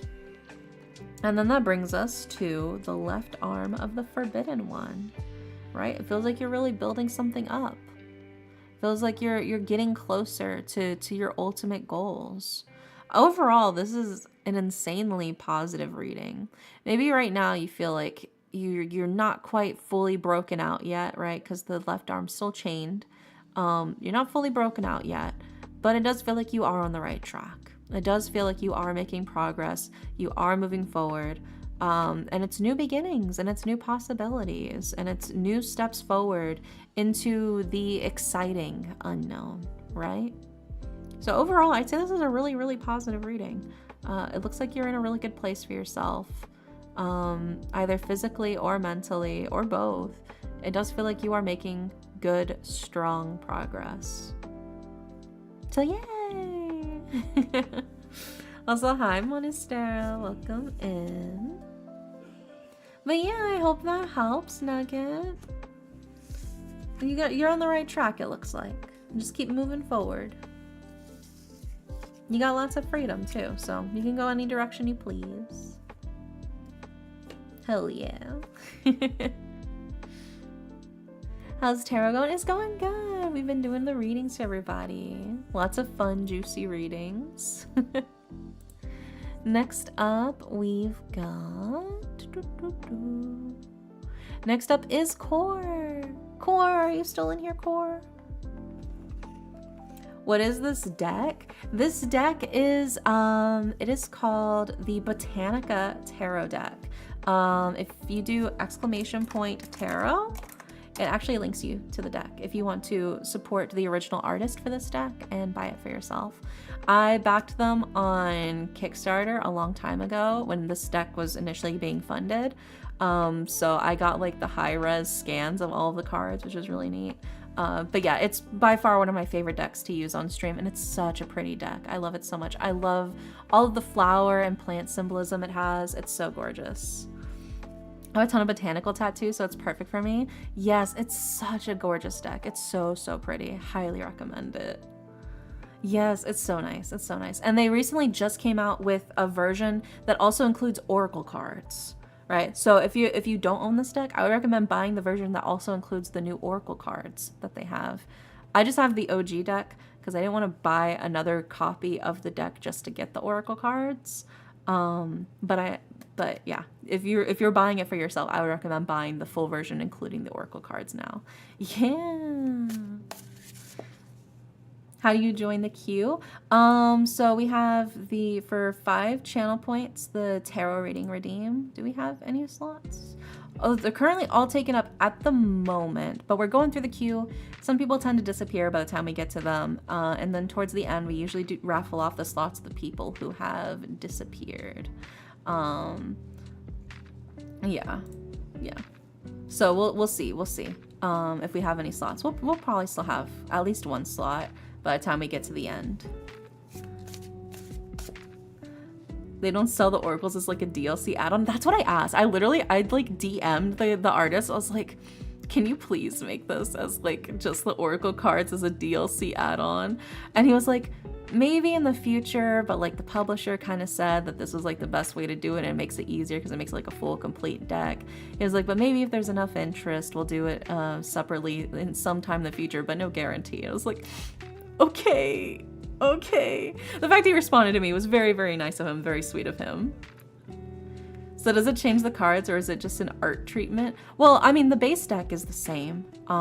It's just they added extra cards for oracle cards in addition to the base tarot cards. Yeah. Yeah, I mean, they can't all be within his control. It's also a matter of like publishing and like how expensive it would be and that kind of stuff. So I get it. But I'm also just like, I can't justify rebuying the whole tarot deck just to get like 21 extra cards for Oracle cards for it, you know? So I'm just like, I sit. It's okay. I have my Green Witch Oracle deck anyways that I'm using right now too, so it's fine. I still got a botanical themed Oracle cards anyways, and to supplement my readings, so it's all good.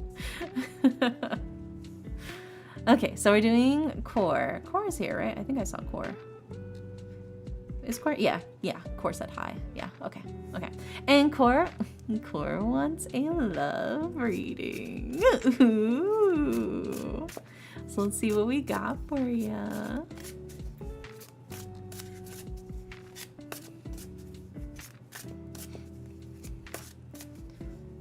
Oh, but even if we don't have official, quote, tarot reading slots available, we do have a special through the Tiltify Summer Slam campaign. If you donate $15 to the campaign, I will do a full Yu-Gi-Oh reading for you. So I'll use Yu-Gi-Oh cards as tarot cards, and I'll pull 5 Yu-Gi-Oh cards, and I'll do a Yu-Gi-Oh tarot reading for you.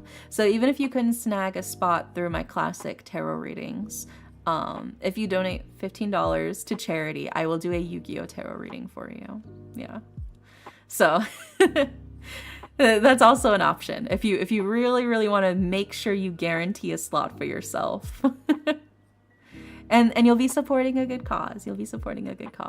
Right now, all of the current readings do get a bonus 1 Yu-Gi-Oh card with the tarot readings, thanks to Nugget, who bought basically everybody a Yu-Gi-Oh card. Normally, it's 100 bits to add a Yu-Gi-Oh card to your reading.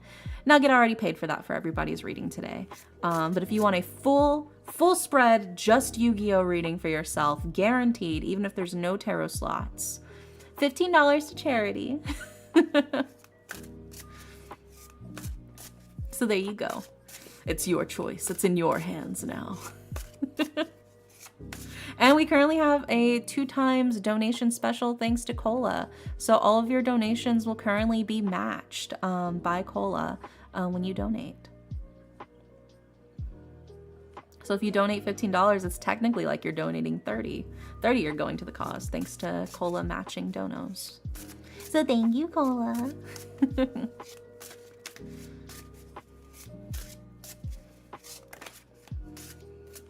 Oh, flip the couple cards. There we go. All right, let's see what we got for your reading, Core, for your love reading. I can feel this is going to be juicy. I can sense it. All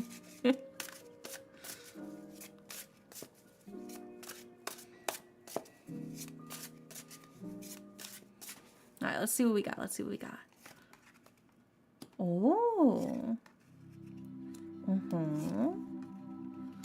Oh, okay. And now let's grab your Yu-Gi-Oh card for your love reading.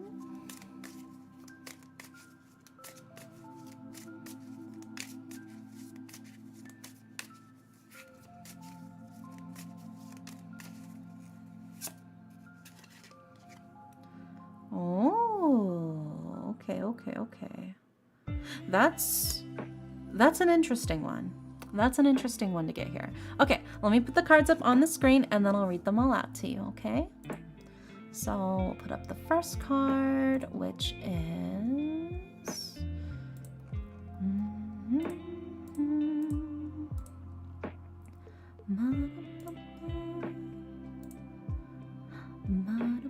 Hi, Cryo, welcome in.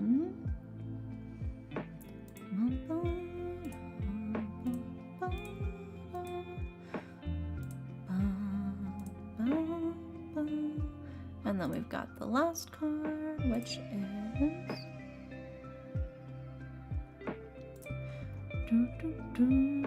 There we go. All right, we've got all of the cards for you, Core, for your love reading. So in order of left to right, we have Death, we have the reverse 5 of Wands, and we have the reverse Star. And then for your Yu-Gi-Oh card, we have Jigen Bakudan, right? So let's go ahead and start breaking this down for you, starting with Death, right? Which sounds scary, but it's really not, right? Death is not a card of like, bleh, right? It is a card of new beginnings, right? It's the end of one thing and the start of something new. And in terms of love, this can be the end of one relationship with somebody and the start of a relationship with somebody else or with yourself. Or it could be it's whatever the case is, it's the end of some form or of habit or something like that. You're finally breaking free and it's new beginnings. That is the key thing here with the death card, is it's new beginnings. And you can see that with the pine cones, right? The pine cones fall off the tree, yes, but then they sprout into new trees, that's own wholly new tree. So I think that's sort of the key thing here with the death card, is this is a new beginning for you. Things are different now. And then we follow it up with the reverse 5 of Wands, right? And the reverse 5 of Wands is a card of victory after conflict. You have been fighting so fucking hard, right? You've been battling it out, trying to get shit to work how you want it to go, to get yourself on the track that you've been wanting to head on. And it feels like it's finally working. It feels like you're finally getting to breathe. It feels like you're finally achieving that peace that you want. This is a card of new opportunities. It feels like you finally are paying off all this shit that you've been working through. It's finally going through. You're like, thank God, Jesus, right? You got like the blood like all splattered on your face. You're like carrying your sword. You're like, fucking finally. That's what the reverse 5 of Wands is all about, right? It's the fucking finally card, right? But it's a breather. You did it. You done it. You done did it. And this can be interpreted, I think, in a lot of ways, but it does feel like it is specifically a reward for you. I don't know if this is necessarily saying that it's a romance that's coming into fruition, but it does feel like it's something that you've been wanting is coming into fruition, right? But interestingly, that brings us to the reverse star card, which I think is such an interesting one to get after these two. Because while the star is normally a card of like quiet introspection and meditation and growth, right? In its reverse, it's kind of like a blockage. It can be seen almost like a detachment or a feeling of like the inability to focus. You can think of it almost like something's still nagging at you, I feel like. There's something kind of in the back of your mind that's kind of nagging at you. It's kind of getting to you a little bit. You're like, shut up. I've won. I should be happy. But there's kind of something in the background that's like, but I don't know. There's just so much going on. Am I? Did I win? It feels like there's something that maybe you still feel the lingering need to address, right? That's the key thing there. And then that brings us to your Yu-Gi-Oh card, which is Jigen Bakudan. After this card is flipped, offer it as a tribute during your standby phase to destroy all monsters on your side of the field and inflict direct damage equal to half the total attack of the destroyed cards, excluding this monster, to your opponent's life points. To me, this is an interesting one. To me, I don't know why, but this reads like somebody is trying to get to you. It feels like somebody is trying to hit on you and they are not taking the hint that you're not interested. I don't know if that's what it is, but to me it reads like you're not interested in this specific person's love, but they are trying so hard to get under your skin that you're like willing to explode to get them away from you, right? It's kind of what it feels like. It feels like this person's not catching the hint and you need to like kind of politely tell them like, hey, you need to fuck off, okay? I've found my happiness and what that entails. But it feels like this other person is not fully catching the hint here. There is a bit of mutually assured destruction vibe. You're like, I will blow myself up if it means that you leave me the fuck alone. That's what it feels like. And I don't think you need to go to any drastic measures like that to get your point across to them, right? I don't think that's necessarily something you need to do, but it does feel like that might be what's kind of nagging at you, is like, why won't they get the fucking hint? Like maybe you're trying to be nice. Maybe you're like, oh, you know, I'm not really looking. My life is just so busy. And they're like, no, it's fine. I'll wait. And you're like, stop fucking waiting. Stop waiting for me. It's not going to happen. That's what it feels like. I think you just gotta tell it to them straight. I think you gotta get that neon sign out, you know, and pull away the sunglasses when they try to put them on. Be like, no, you're gonna look at my fucking neon sign. My neon sign is telling you no. Like, sometimes you have to draw the hard line in the sand. And it feels like once you finally do, it's gonna be tough. It's always tough. It's always scary to, I think, draw those hard lines in the sand. But it is necessary to finally get the point across, and then you can finally breathe easy. And I think that's kind of what the reverse star is alluding to. There is something in the background that's kind of nagging at you. It's like, I found myself. I found what makes me happy. I feel like I found what's giving me my new life, my new perspective, my new energy to move forward. But there's still this thing in the background. I'm like, I kind of had to address this, but I really fucking don't want to. But I kind of have to cut it off. Just cut it off. Chop it off. Rip it off like a band-aid. Get rid of it. You can do it. I believe in you. I don't think there's anyone like that right now. Well, I mean, it doesn't necessarily have to be that. But to me, it does read a little bit like there's someone or something that you're kind of like, I will explode if that's what it takes to get rid of this problem. But I think you kind of just have to directly face it and conquer and just do it. Ruthlessly destroy what it is. I did recently cut off some people for peace of mind. Yeah. I mean, that could be it for sure. But it does feel like you are kind of going on a good path for yourself now. It feels like you're finally starting to breathe. You're like, oh, thank God. Things are finally starting to head in a direction I want them to, right? Yeah, blow them up. Kablooey. Yeah, kablooey. You got this, Core. I believe in you. And I hope you find your happiness in whatever form of love it may take for you. I will always support your bombastic tendencies. I believe in you. Yeah, you got this. You got this, Core. Next up, we've got Vampurin. Vampurin, are you here? I'm gonna drink some water too. I'm gonna hydrate. Hi, Vampurin.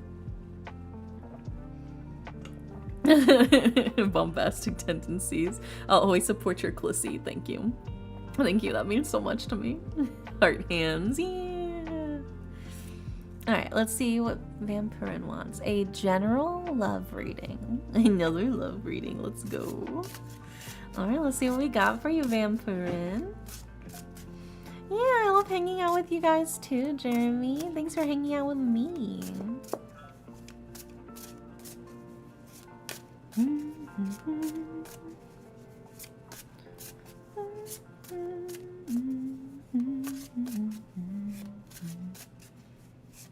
Your bombastic side-eye. Criminal offensive side-eye.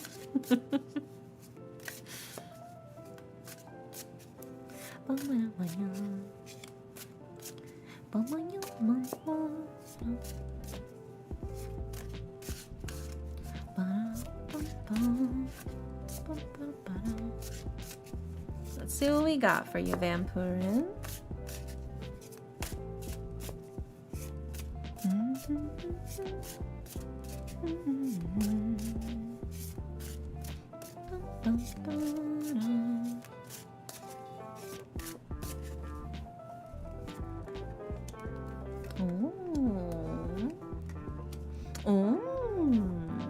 Okay. And now let's grab your Yu-Gi-Oh card.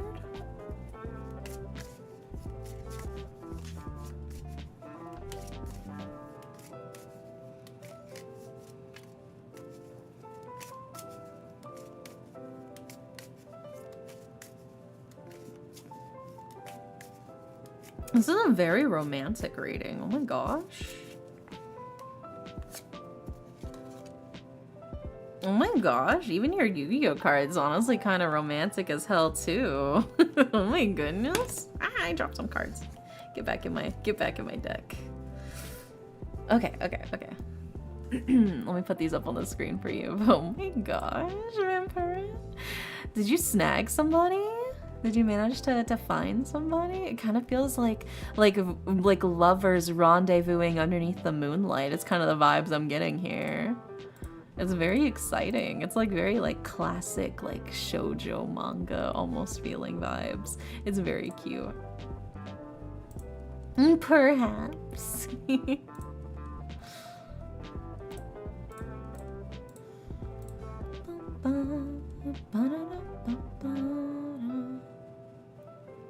And then the last card is... There we go.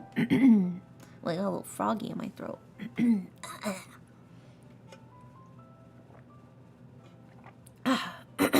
Okay, that's better. Okay, the froggy has been addressed. All right, so we've got all of the cards for you, Vampirin, for your love reading. So in order of left to right, we have the Fool, we have the Ten of Cups, and we have the Moon. And then for your Yu-Gi-Oh card, we have Protector of the Throne, right? This to me, right off the bat, my initial thought is this reads like lovers in the moonlight, like confessing to each other, holding each other's hands tenderly as like the rose petals float by under the full moon. Like this is very dramatically like kind of romance vibes I'm getting from this, right? Like prince and princess kind of vibes. It's very it's very cute. But we start with the Fool, right? The Fool is the beginning of a journey. Oh my god, the ads. Okay, we'll wait then. We'll wait. I'll type. We'll wait, don't worry. Okay, it gives me more time to drink my water anyways, to hydrate. How are you guys? Those of you not trapped in ad jail right now. Doing good? You having a good time? I hope the tarot stream's been a good time for y'all. I've been having a good time. I always love doing the tarot for you guys. It's always fun. It's always chill. It's a good chance to yap and to catch up. But yeah, I mean, like even the Protector of the Throne here, it's very cute. It's very cute. Which I'll break that down later whenever they're back. But it is very, oh my gosh, very romance. Very romance. I love romance readings, man. Oh, God. And when we played that Yuri visual novel, dude, and I fucking cried.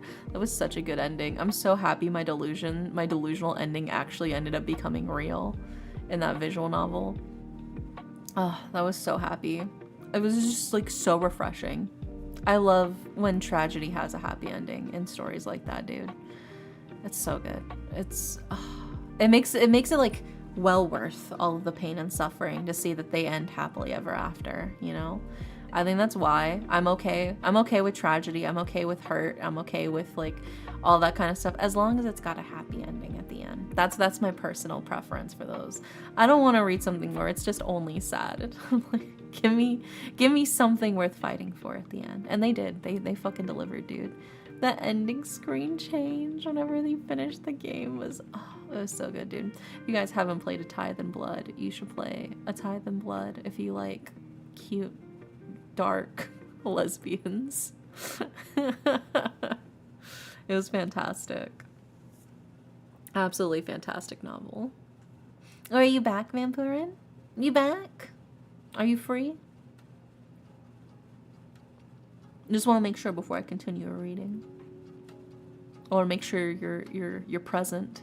You're back. Yay! Okay. So, for your reading, in order of left to right, we have the Fool, we have the Ten of Cups, and we have the Moon. And then for your Yu-Gi-Oh card, we have Protector of the Throne, right? So we start with the Fool. The Fool is the card of new beginnings. You're setting off on your journey. It's freedom. It's the start of an adventure, right? It feels like it's new things, and maybe it's a new love blossoming, whatever the case is. But it feels like you're at the start of something new, you know? It's like High School Musical. This could be the start of something new. It feels so right to be here. Wait, that's you. That's you. You're Troy and Gabriella right now. We followed up with the 10 of Cups, which again is this like amplifying feeling of like flights of fancy. It's daydreams. It's happy fantasies. This is a card of like all of your like your sweet like mushy dreams that you probably keep to yourself because you don't want to fully admit that maybe these are things you're thinking about. But oh my gosh, it feels like maybe they're starting to happen. Oh my goodness, like things are kind of blossoming.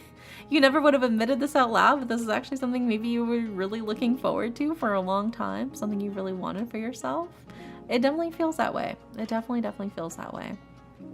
And then also following it up as well with the Moon, which is a card of dreams again, and also like the changing of the tides. It's imagination and intuition, but also it's a card of quiet enlightenment. It feels like things did not happen in this huge, big burst of like, oh my gosh, chaos, and then suddenly love. It kind of feels like it kind of slowly and quietly approached in a way that maybe you didn't fully expect. Like you were initially outside, you know, looking up at the moon, enjoying the view, but then you notice the person next to you and you're kind of like, oh,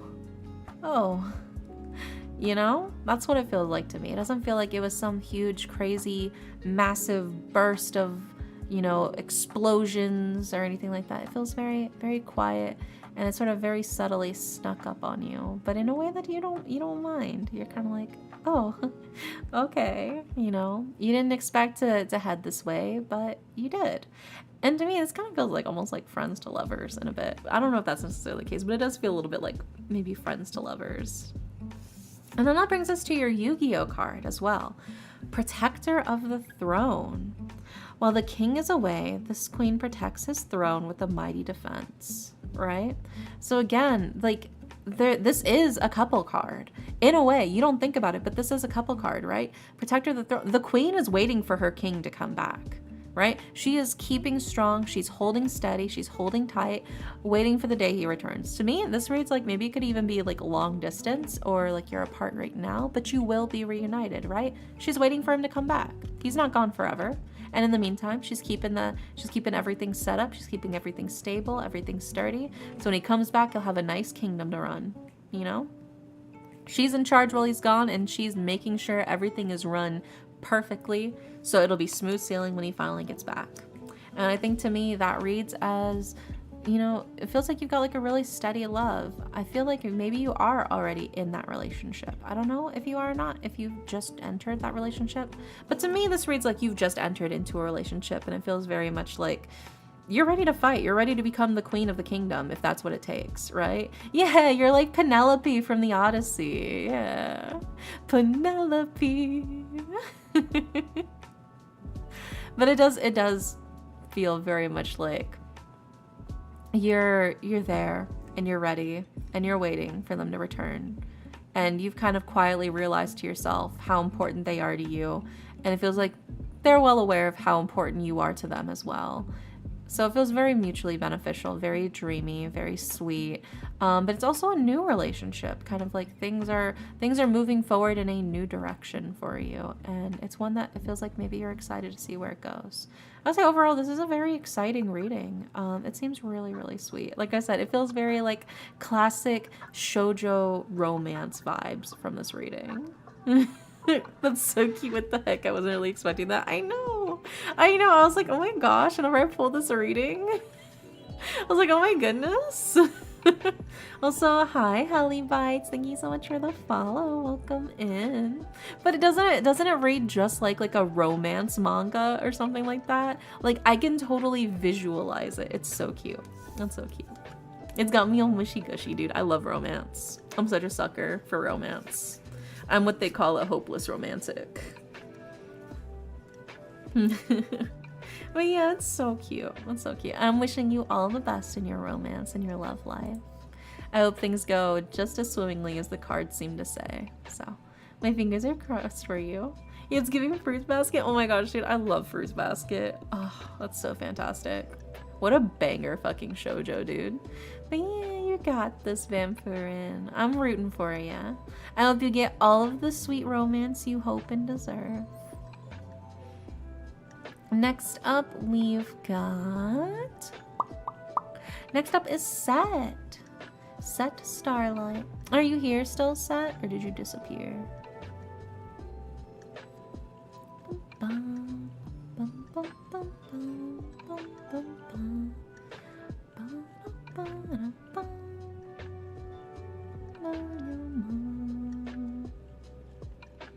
Is Set still here?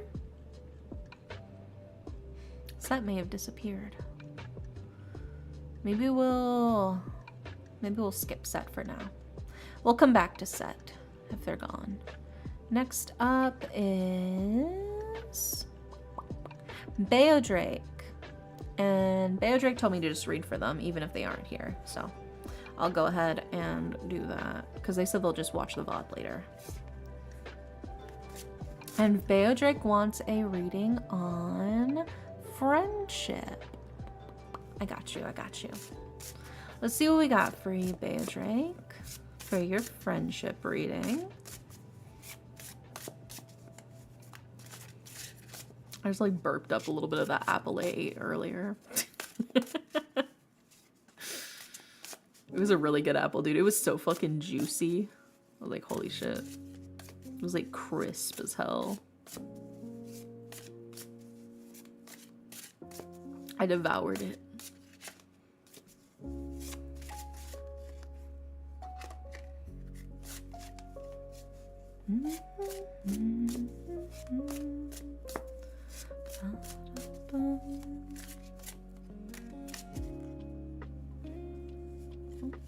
That card's backwards. There we go. Shuffling. Oh, there you are, Set. We skipped you because you weren't answering. We'll get to you after Beodrake then. We're doing Beodrake's reading right now.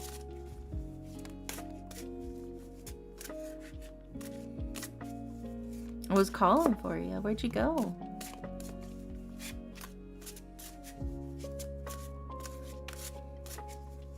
My bad, I'm playing Repo. Oh my god. Are you winning? Are you winning, son?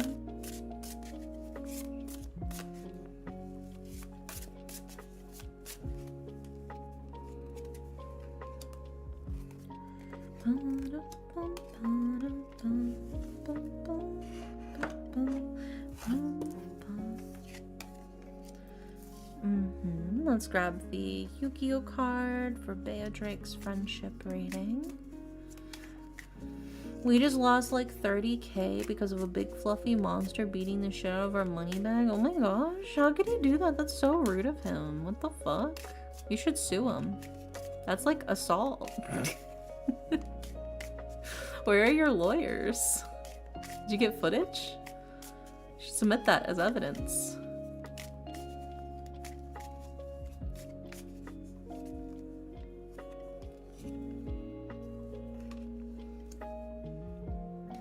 And are there any more slots for tarot readings available? At the moment, currently, no, but we are working through the queue. Some people tend to disappear by the time we get to the end. But if you want to guarantee a special slot of just Yu-Gi-Oh cards for a tarot reading, if you donate $15 to the charity link, I will do a full Yu-Gi-Oh reading for you. But if you want to wait around and just stick till the end and see if we got any free raffle slots, I think we'll have at least one free raffle slot for you guys to fight over. If you want to stick around till then and see.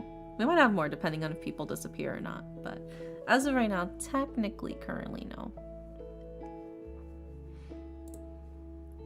But we do also do tarot every Thursday. So if you want to also come in early next Thursday, you'll be able to snag a slot pretty fast. Yeah.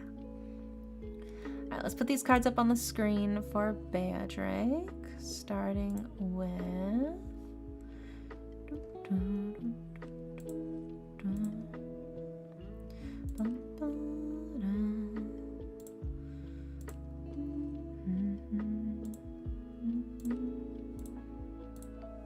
The next card is...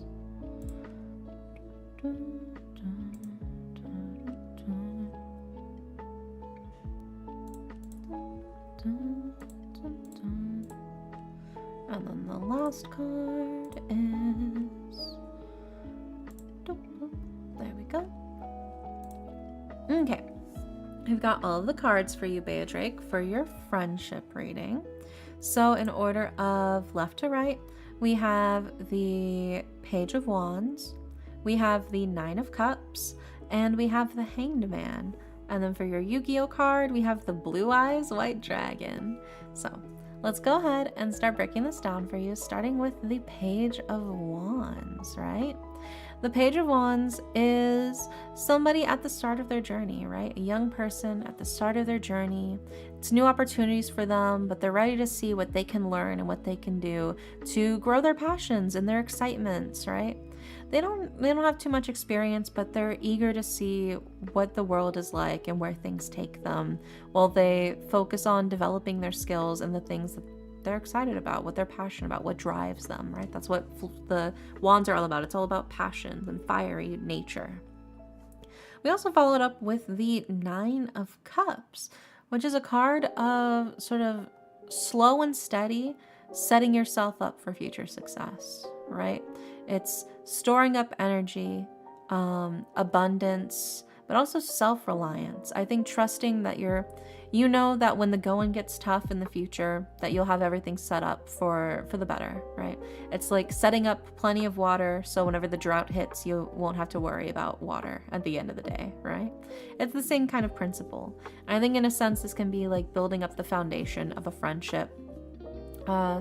Prepping so you can work through smaller, really minor issues right now, so then in the future when you inevitably, clash heads over one thing or another, as all friends do, you'll have kind of prepared and set the groundwork for how to handle things to keep your friendship strong in the future. And I think that's especially sort of like setting things up for future success as well when you try to work through the minor disagreements now, rather than letting them sort of build up and fester, right? We also followed up with the Hanged Man, which sounds scary, but it's really not. The Hanged Man is a card of introspection. It's stopping to really think about what is holding you back, what is tying you down. And I think in terms of friendship, this could be like, is your ego getting in the way? Are you afraid to admit when you're wrong? Things like that. What is it that's maybe keeping you from fully forming a really deep and genuine bond with somebody in terms of friendship, right? I think the Hanged Man is a card of like, maybe it's time to let go of those things that you initially did to protect yourself but are no longer helpful. It's time to let go, move forward, cut yourself free so that you can start a new friendship. Don't carry old baggage into a new friendship kind of vibes. That's what it's all about. And then we've got your Yu-Gi-Oh card, the Blue Eyes White Dragon. This legendary dragon is a powerful engine of destruction, virtually invincible. Very few have faced this awesome creature and lived to tell the tale. So this feels like this has the potential to be a really strong, very healthy, very powerful friendship for the both of you, right? It feels like this is something that could really carry the both of you really strongly and really well. It can work out incredibly, but you got to foster it properly, right? You got to take care of it. You can't just whip out the blue eyes out of nowhere, like, right? You're not like fucking Kaiba. You gotta build up to it. You gotta build up your strength. You gotta set up the stage so the blue eyes can finally descend when it's needed most and conquer all, right? So I think it is just a matter of slow and steady, build things up, and also think to yourself what you can maybe do to self-improve, but also maybe what they could also do for themselves. Hopefully they'll also think about themselves in the same way as well, what they can do to self-improve in order to help overall make the friendship stronger. Because I know sometimes I have a hard time admitting when I'm wrong about things, or I have a hard time, I think, with minimizing a lot of my problems until I eventually kind of blow up a little bit. And that's something I personally work on, is recognizing like, okay, I let a lot of these little things get to me and get under my skin before I finally say something when I basically explode.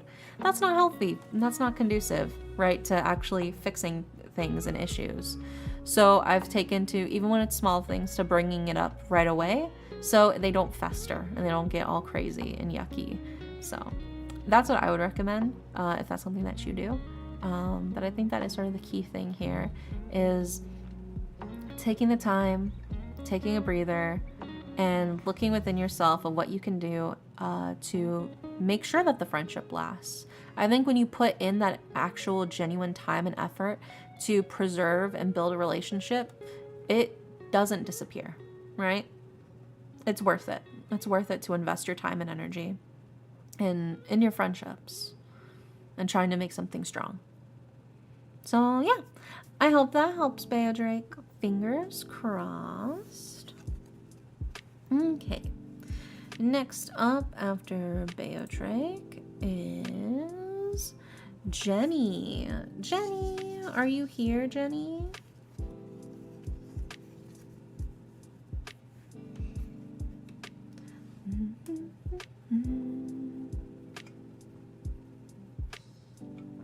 Ah, some nice water.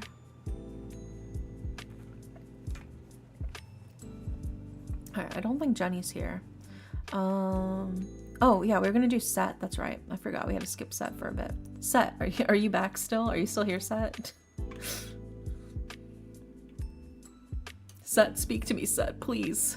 Come back to me. Don't leave me again, Set. No? Okay. And Set said, what do the cards want to tell me today?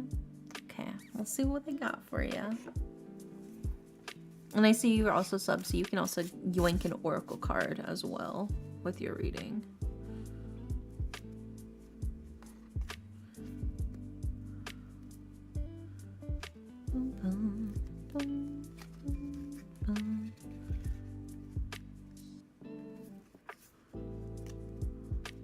My cards are like all jumbled up. The fuck? There we go. I think that's fixed now. No, how did these get all flipped? All topsy-turvy. What the fuck?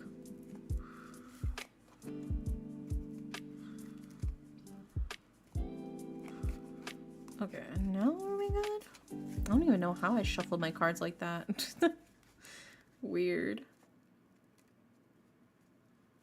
No, there's still a couple more. There we go. Now we got them? Yeah, now we got them. Yeah, always yoink an oracle card and a Yu-Gi-Oh when I can. Yeah, I got you.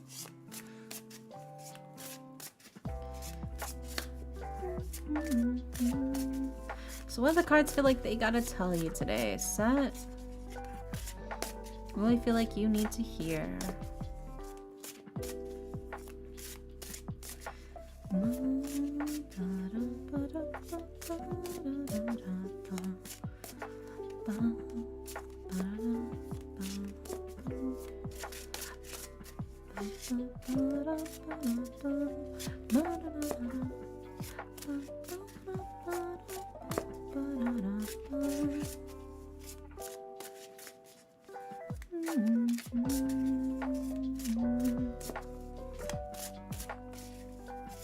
All right, let's see what we got for you.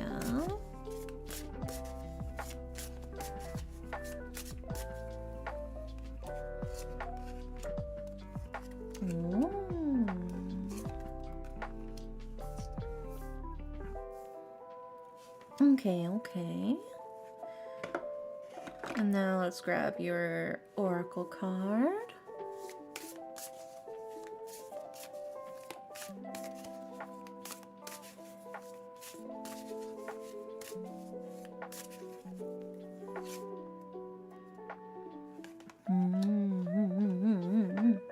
Yeah, that feels very fitting. And now let's grab your Yu-Gi-Oh card.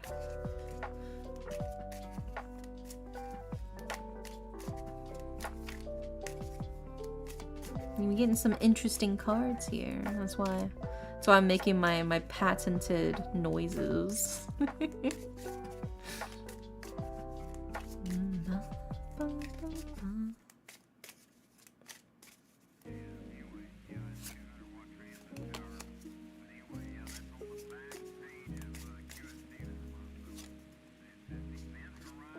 Okay. We've got all of the cards for you. So, let's put them up on the screen. Starting with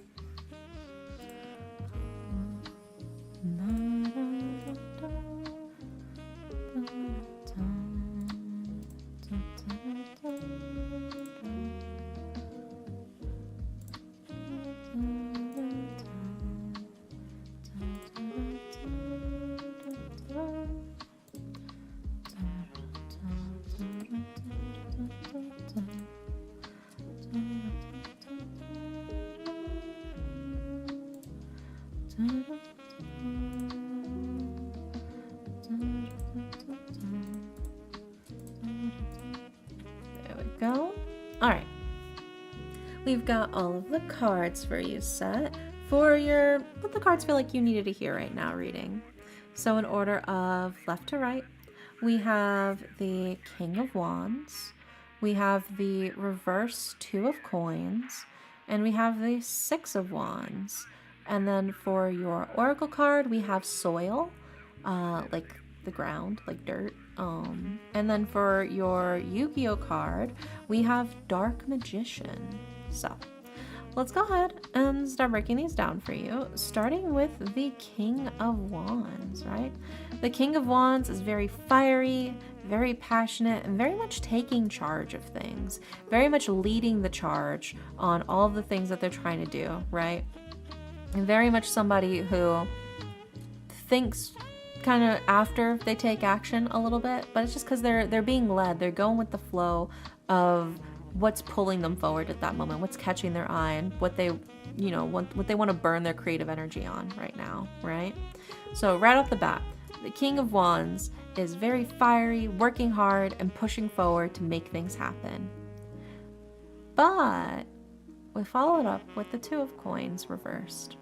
And the Two of Coins reversed is a bit of mood swings, right? It feels very much like instability. It feels almost like the risk of sinking. It feels like you're no longer just burning with passion and energy. It feels like you are burning out your passion and energy.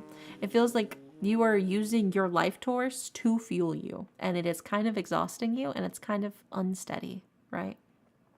Feels like very much you are on the verge of burnout if you are not already starting to burn out and trying to force yourself through. That's what it feels like to me. It feels like very much you're a little scared of sinking, but you're still trying to keep moving forward. You're still trying to keep burning bright. But the cards think you need a break. You need a breather because you have the Six of Wands. And the Six of Wands is a card of just taking a break. Just taking a break. Reconnect with your friends. Hang out with the people that are important to you, that mean a lot to you. Take that breather. Reset, relax, refocus your mind. And then when you come back, you won't just be burning your life force anymore. You'll have actual tinder to burn, actual fuel to run off of, right? Because right now it feels like you're almost running off of fumes at the moment. And how long can you keep doing that? But also, the cards are kind of suggesting that maybe you're overcomplicating some things too. Because we have your Oracle card, which is soil, right? Which is stability, yes, but it's also simplicity. There is a common key phrase when it comes to creation and doing anything really, especially like in terms of planning. It's called KISS, right? Keep it simple, stupid, right? There's no need to overcomplicate things. Just do what you can, and you can refine and add on to it later. But I think the key thing is that you should just focus on building the base. Once you build the base and make it functional, then you can go in and start polishing everything up, right? You can start painting everything.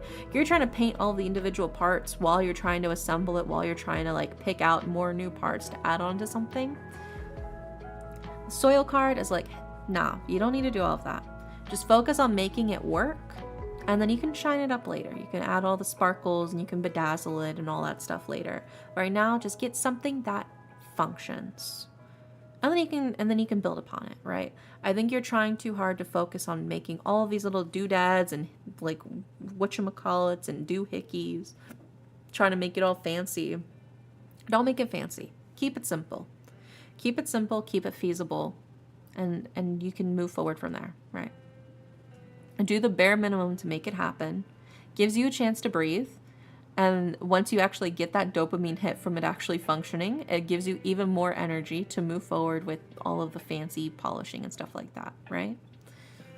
Because do you want something pretty that doesn't work, or do you want something that, it fucking works, I think that's kind of up to you. But then that also brings us to your Yu-Gi-Oh card, which is Dark Magician, the ultimate wizard in terms of attack and defense, right? You got a lot of power to you. You've got a lot of skill and you've got a lot of energy, but also you're not putting the Dark Magician alone on the battlefield, right? You're not putting him alone out there. You're gonna have some form of support.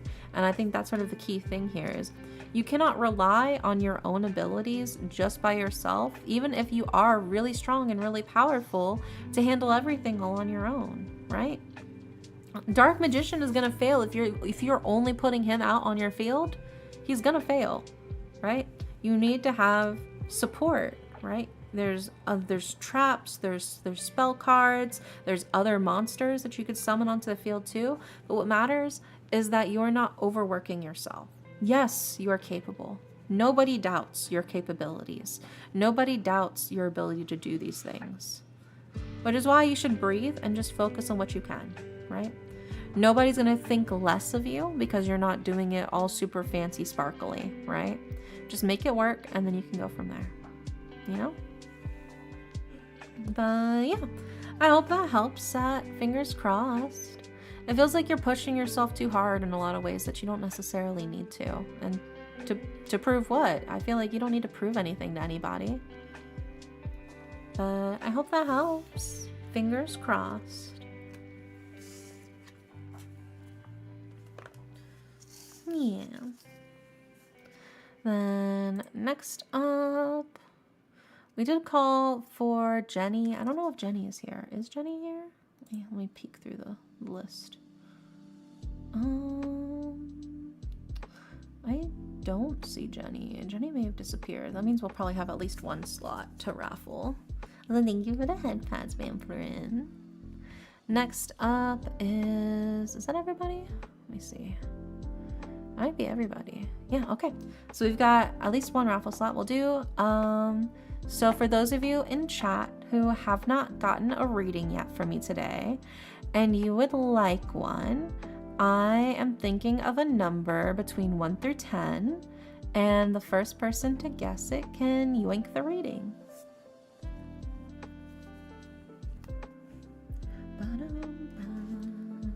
Oh, you did a Tiltify dono? Oh my gosh.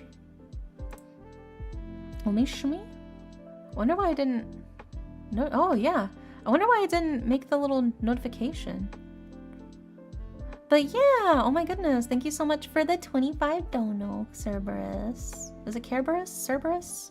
I don't know how to pronounce it. But yes, let's do your 5-card reading for you. Also, you guys are still guessing. None of you have guessed the number yet, so you guys can keep going while I do Cerberus's Care Bear's reading. I never know if it's soft C or hard C.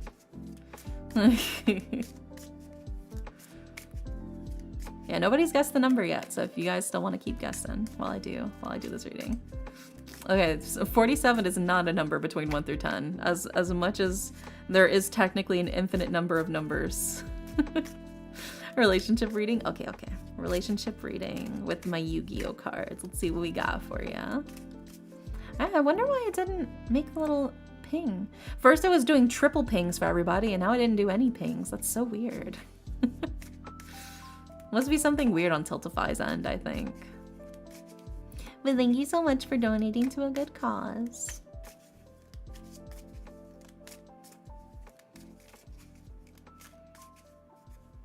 Somebody guessed 8 again. Somebody already guessed 8. It's not pi. No, it's a whole rational number between 1 through 10. I believe in you. One of you's gonna get it eventually. There's only so many numbers between 1 through 10, you guys. I believe in you.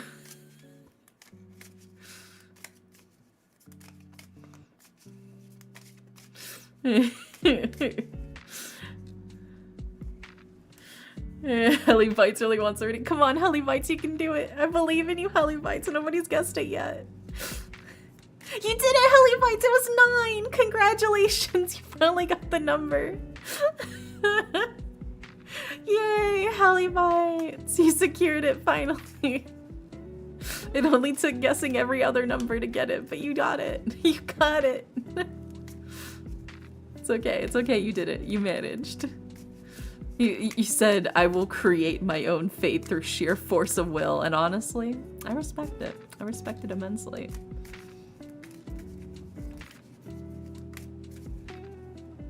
You said it was love reading or relationship reading? Let me double check.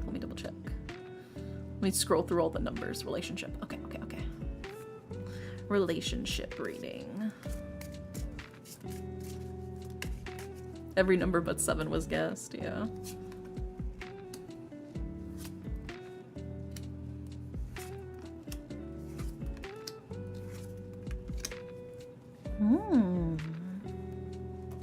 Okay.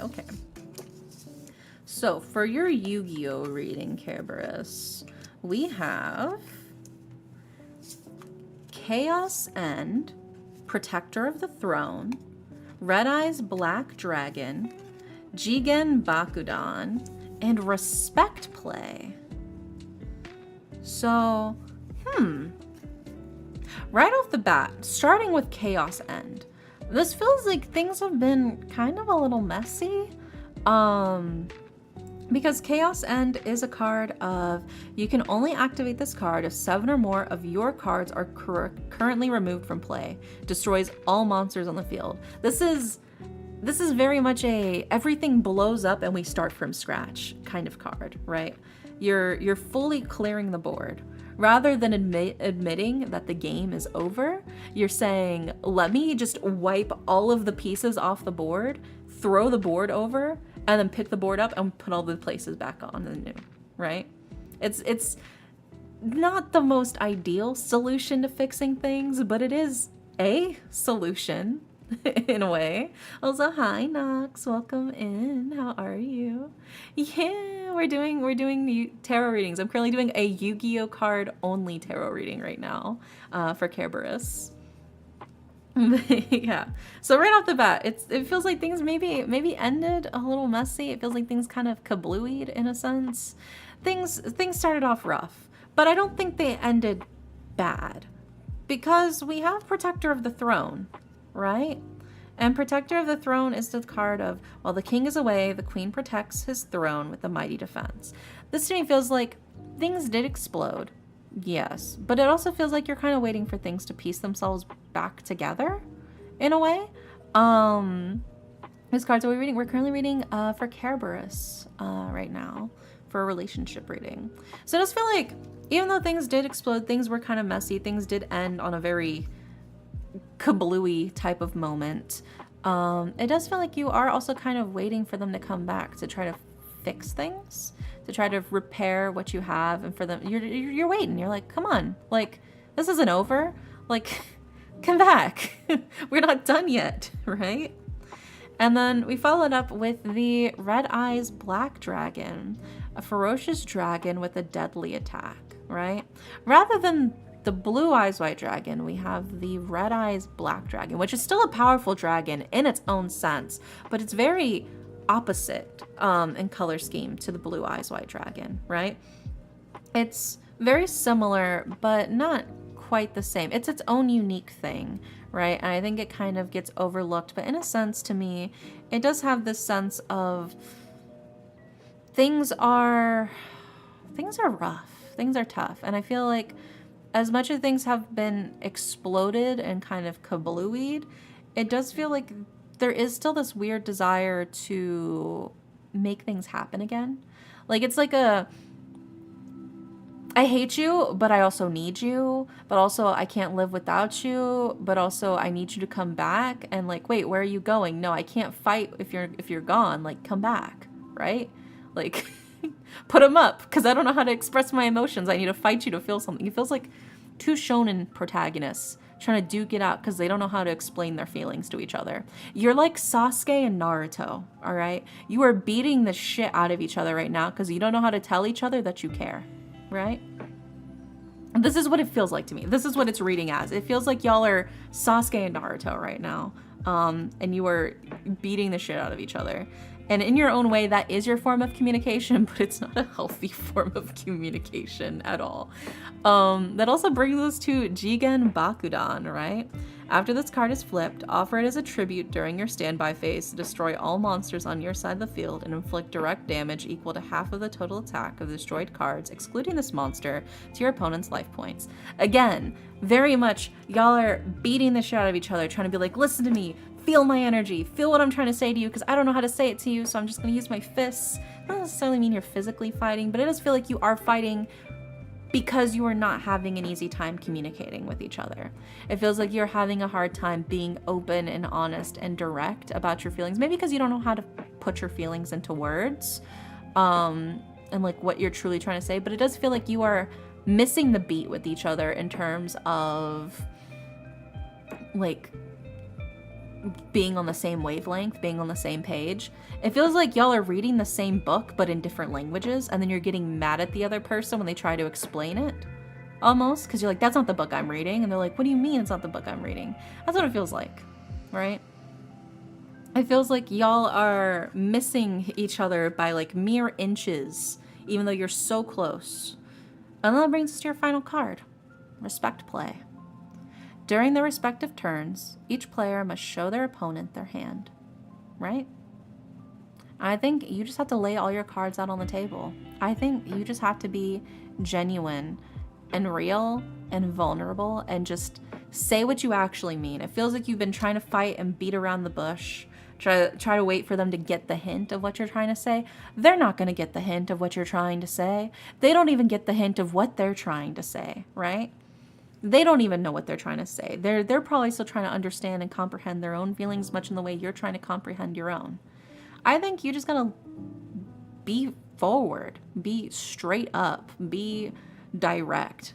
Like, just straight up, this is how I feel. This is how you make me feel. This is what you're doing. This is what I do like. This is what I don't like. I want to make this friendship last. I appreciate you. I appreciate our relationship. Or maybe you're like, I fucking hate you. Get the fuck out of my face. Whatever the case is, I think you just gotta stop beating around the bush. You just need to be direct. They're not taking the hint from what you're trying to tell them, and you're not taking the hint from what they're trying to tell you, I think. Just be forward. You're at the point where, you know, both of your arms have been blown off. You're like lying on the ground next to each other, Sasuke and Naruto style, after that big final battle, and you're just like, just talk, man. It's okay. It's okay. Just speak. That's what the cards feel like they're saying to me. So yeah, very, very explosive, very kablooey type of vibes from you. Hopefully this relationship gets sorted out, but I do feel like you just genuinely need to speak and talk things out, whatever the case is. I think you just got to be direct. It can be scary to lay all your cards out on the table like that, but I think when you do, it'll also give them the courage to lay their cards out on the table for you too, you know, and then you can both kind of see what you're both working with. But yeah, I hope that helps, Kerberos. Fingers crossed. It does, like I said, it does feel very much like Sasuke and Naruto beating the shit out of each other. Hopefully you don't. Hopefully you don't do that. It's not healthy. It's not healthy to have an arm blown off. But yeah, fingers crossed, fingers crossed. I really do hope that helps, genuinely. All right, next up, we've got Helly Bites. Who won the raffle slot. So what would you like for your reading, Helly Bites? So informative. I love this. Yeah, this is so much fun. I love doing the readings for everybody.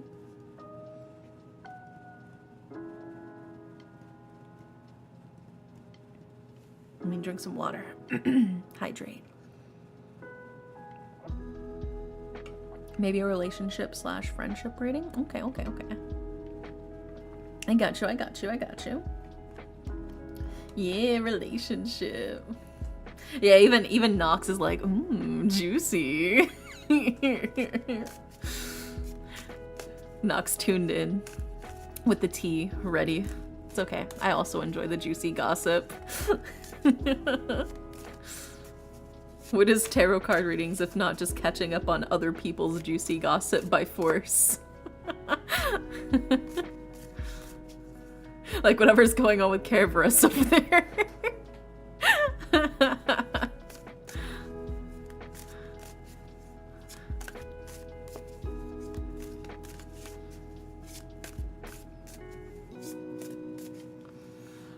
I mean, it's not wrong. Yeah, exactly.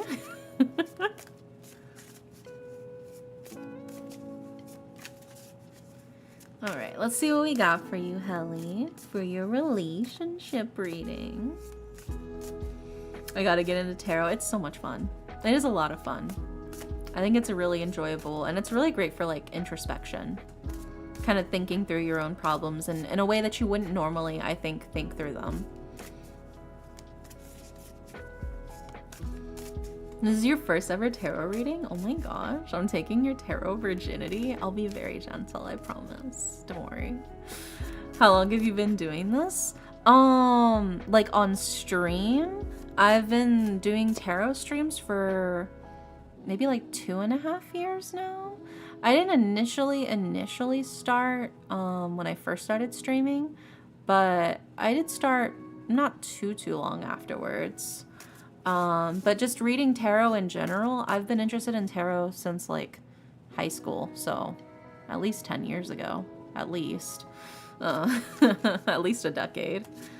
I have a couple of decks already, but learning everything's so daunting. Well, it's okay to use little information pamphlets that come with your decks.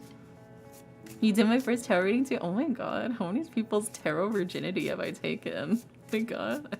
I feel like a man slut of tarot.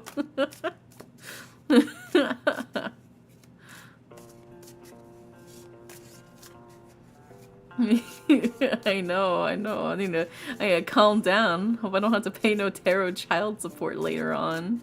I can't afford that. Oh my god, yours too, Bread. Oh my goodness. It feels like I'm about to turn up into like fucking Tarot Mori. You are the father. No. They're gonna catch me. Gotta use some psychic protection. Get one of those like $5 Etsy spells.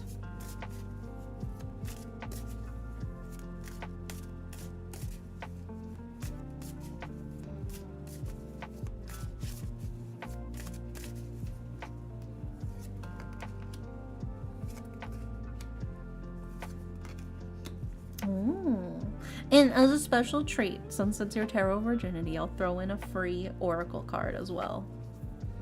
Normally the oracle cards are just for subs, but as a special treat.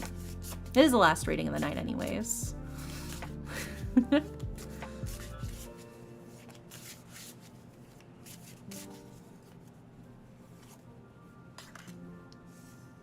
Ooh. And now let's grab your Yu-Gi-Oh card. Any chance I could coerce you to do another? I do Yu-Gi-Oh only tarot reading for $15 through the charity. So if you donate $15 to my Tiltify campaign for Gamers Outreach, I will do a Yu-Gi-Oh cards only tarot reading for you, which is what I did for Kerberos. But I also do these every Thursday.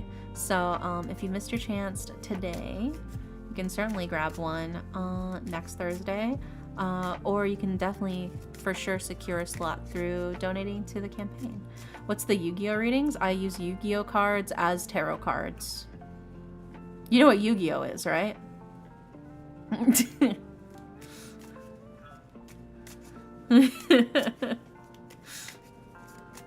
Yeah, I have like literal Yu-Gi-Oh cards, and I just read them as if they were tarot cards.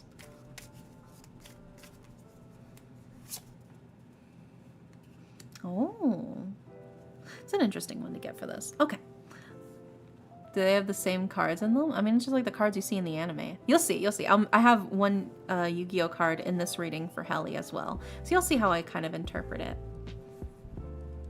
But let's go ahead and put these up on the screen, starting with... Yeah, because all I've eaten today is like an apple, so I do want to make real food after this.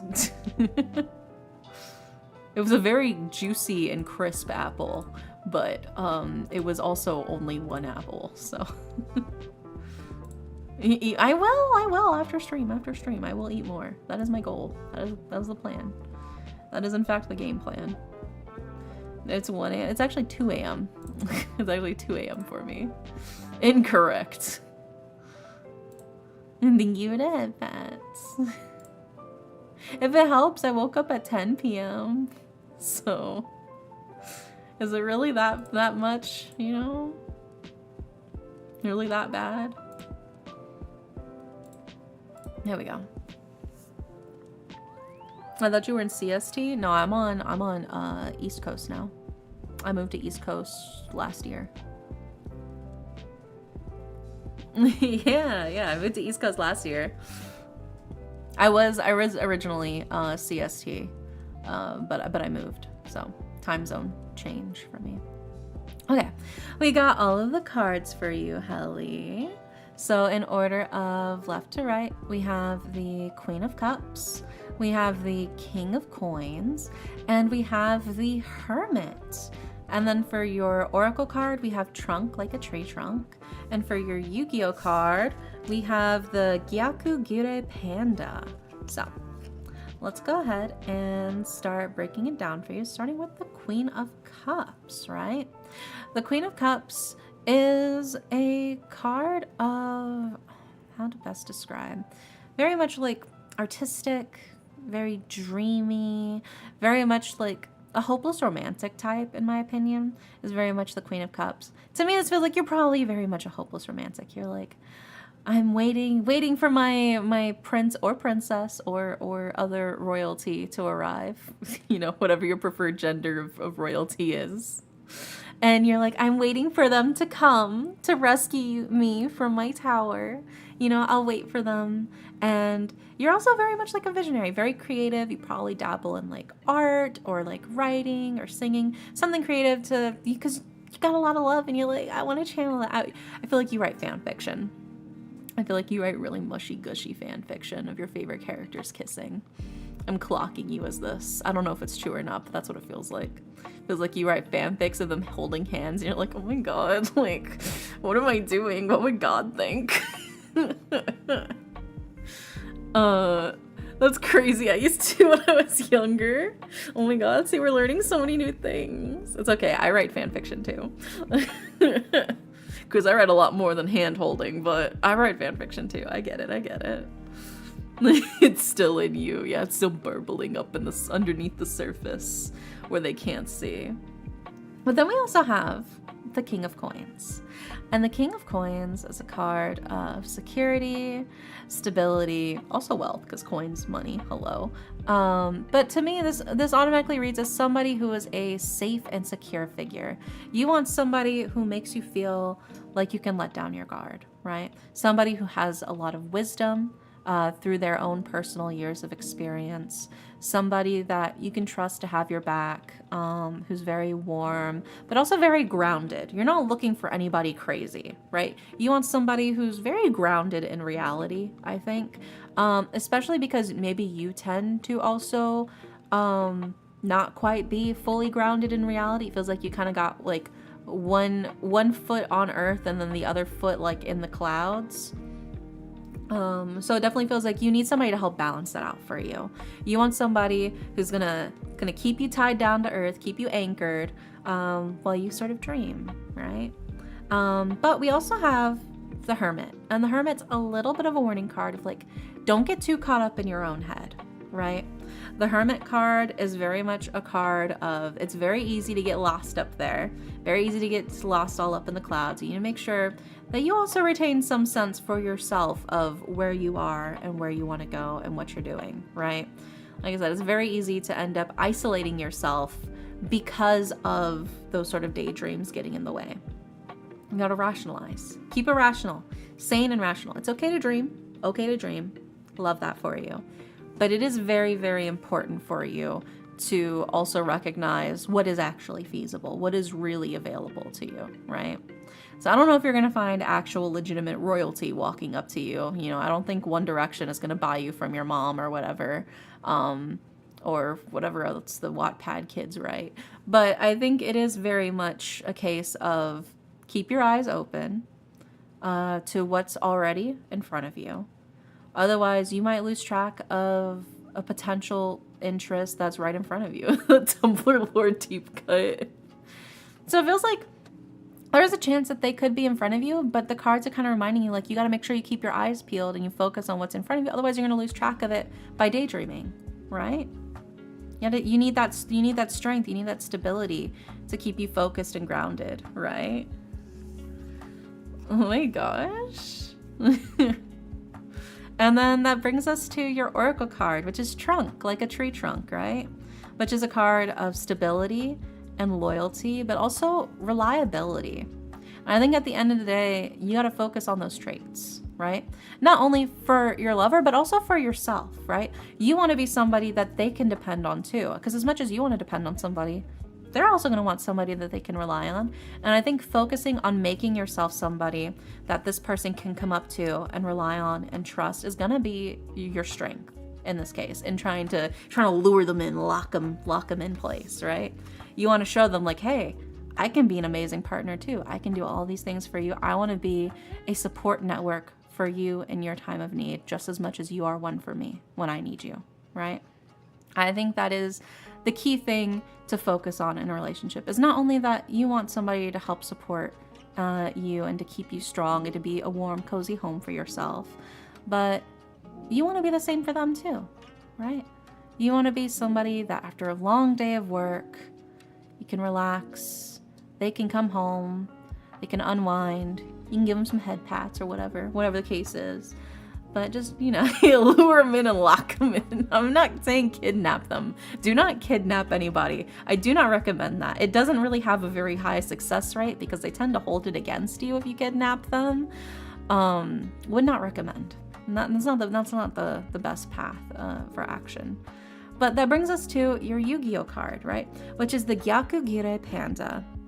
Increase the attack of this card by 500 points for each monster on your opponent's side of the field. When this card attacks with an attack that is higher than the defense of your opponent's defense position monster, inflict the difference as battle damage to your opponent's life points, right? So to me, as a saying, your lover, the person you're interested in, has some battles of their own, has some things of their own that they're trying to deal with, right? They're trying to stay rational. They're trying to stay grounded. But I think this is where you come in. This is how you steal their heart, right? This is how you get directly into their heart. Help them fight their battles. Use what they're dealing with right now as an opportunity to show and prove your worth and prove your strength, right? This is your chance to go, oh, they're struggling with this. Oh, they're having difficulty with that. It's time for me to step up and show them what I can do. Show them that I'm capable of being there for them and that I can help them, right? And then that's gonna, is gonna go straight into their heart. They'll be like, oh my God, oh my God, oh my God, they're so reliable. They're so capable. Oh my goodness. And that's how you fucking reel them in. That's how you reel them in, motherfucker. And you're gonna get them. So yeah, I think you gotta prove just as much that you want to be that kind, capable prince type as much as you want that prince type for yourself. You can both be each other's knight in shining armor. And how romantic is that, you know? Isn't that extra romantic? 2 knights kissing? Oh my gosh. I've definitely read fanfics about that. There you go. I hope that helps. Fingers crossed. Now get in there. Oh my God, it's about somebody you already know who it is. Oh my gosh.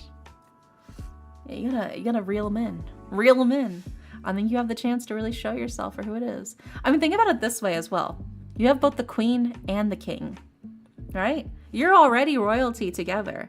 You're already supposed to be a match made in heaven, I feel like. I think you're not reading the cards, but your AO3 history. What's the difference? What's the difference, man? And the same thing. I'll read fucking genre tags as interpretive fucking tarot reading. Don't question me. I'll do it. You think I'm afraid to read my... Actually, I am a little afraid to read out loud my AO3 history. I shouldn't do that on stream. Never mind. I take it back. I can't say it on stream. But there you go. I hope that's been helpful to you. I hope you can both be the king and queen to each other's hearts. Now aim for the stars. Tarot readings, but you pull up random fics and you interpret the tags. Yeah. It's, hurt, no comfort. Ooh, major character death. Ooh. Sounds like you got a rough buddy. It sucks to be you. Can that be a stretch goal? Dead dumb, do not eat. Oh my god. Yeah. Yeah, that'd be crazy one. That'd be crazy. That would be pretty funny to like try to use like AO3 tags or tropes to try to do like a reading for somebody. That could be an interesting thing. I'll have to write that down. I'm gonna write that down. I'm gonna note that in my little notepad. Where is it? Where's my notepad? Something to do in the future. AO3 tag interpretation readings. There we go. Okay, I noted that to myself. How do we enter the raffles? So at the end of stream, for those who initially claimed a slot for the tarot readings, because normally the readings are just redeemed through the channel points, right? So if you miss the slots, you wait till the end of stream, we go through everybody. Usually some people end up disappearing by the time I get to them because I yap a lot. Then we do raffles. So I'll be like, for those of you who have, I'm just explaining. I'm not actually doing a raffle, you guys. I'm just explaining. This is how it normally goes. I'll go, for those of you who have not had a reading yet from me today, and you would like one, I am thinking of a number between, usually it's 1 through 10, and whoever guesses it first, whoever types it in chat first, will snag the reading, right? So Helly had to go through almost every single number to guess. Leonix, no, I was just saying it as an example. No, stop it. It was, I told you guys it was just an example. I didn't even pick a number. You guys are guessing for no reason. You're such fucking troublemakers, you little shits. You're such little shits. But yeah, so that'll usually be how it goes. We'll raffle off the slots that way through a random number pick.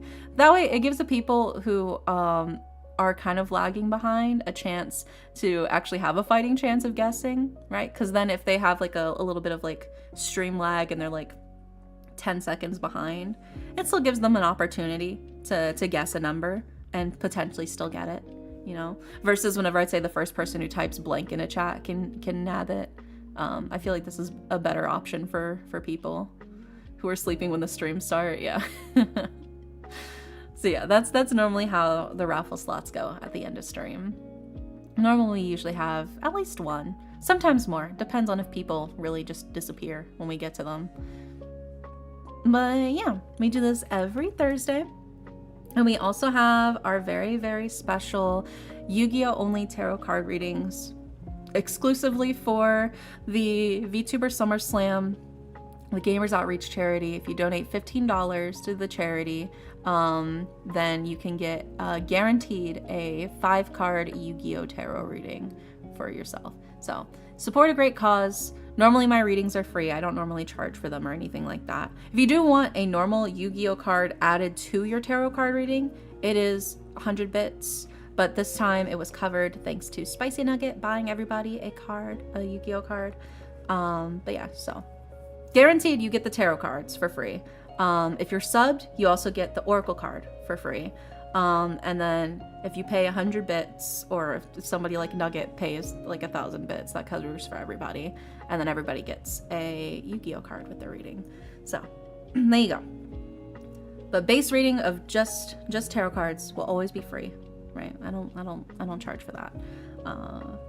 And if it's special events and we're chill like that, I usually do a free reading for somebody if it's their birthday, even if there are no slots. I'll do a special reading.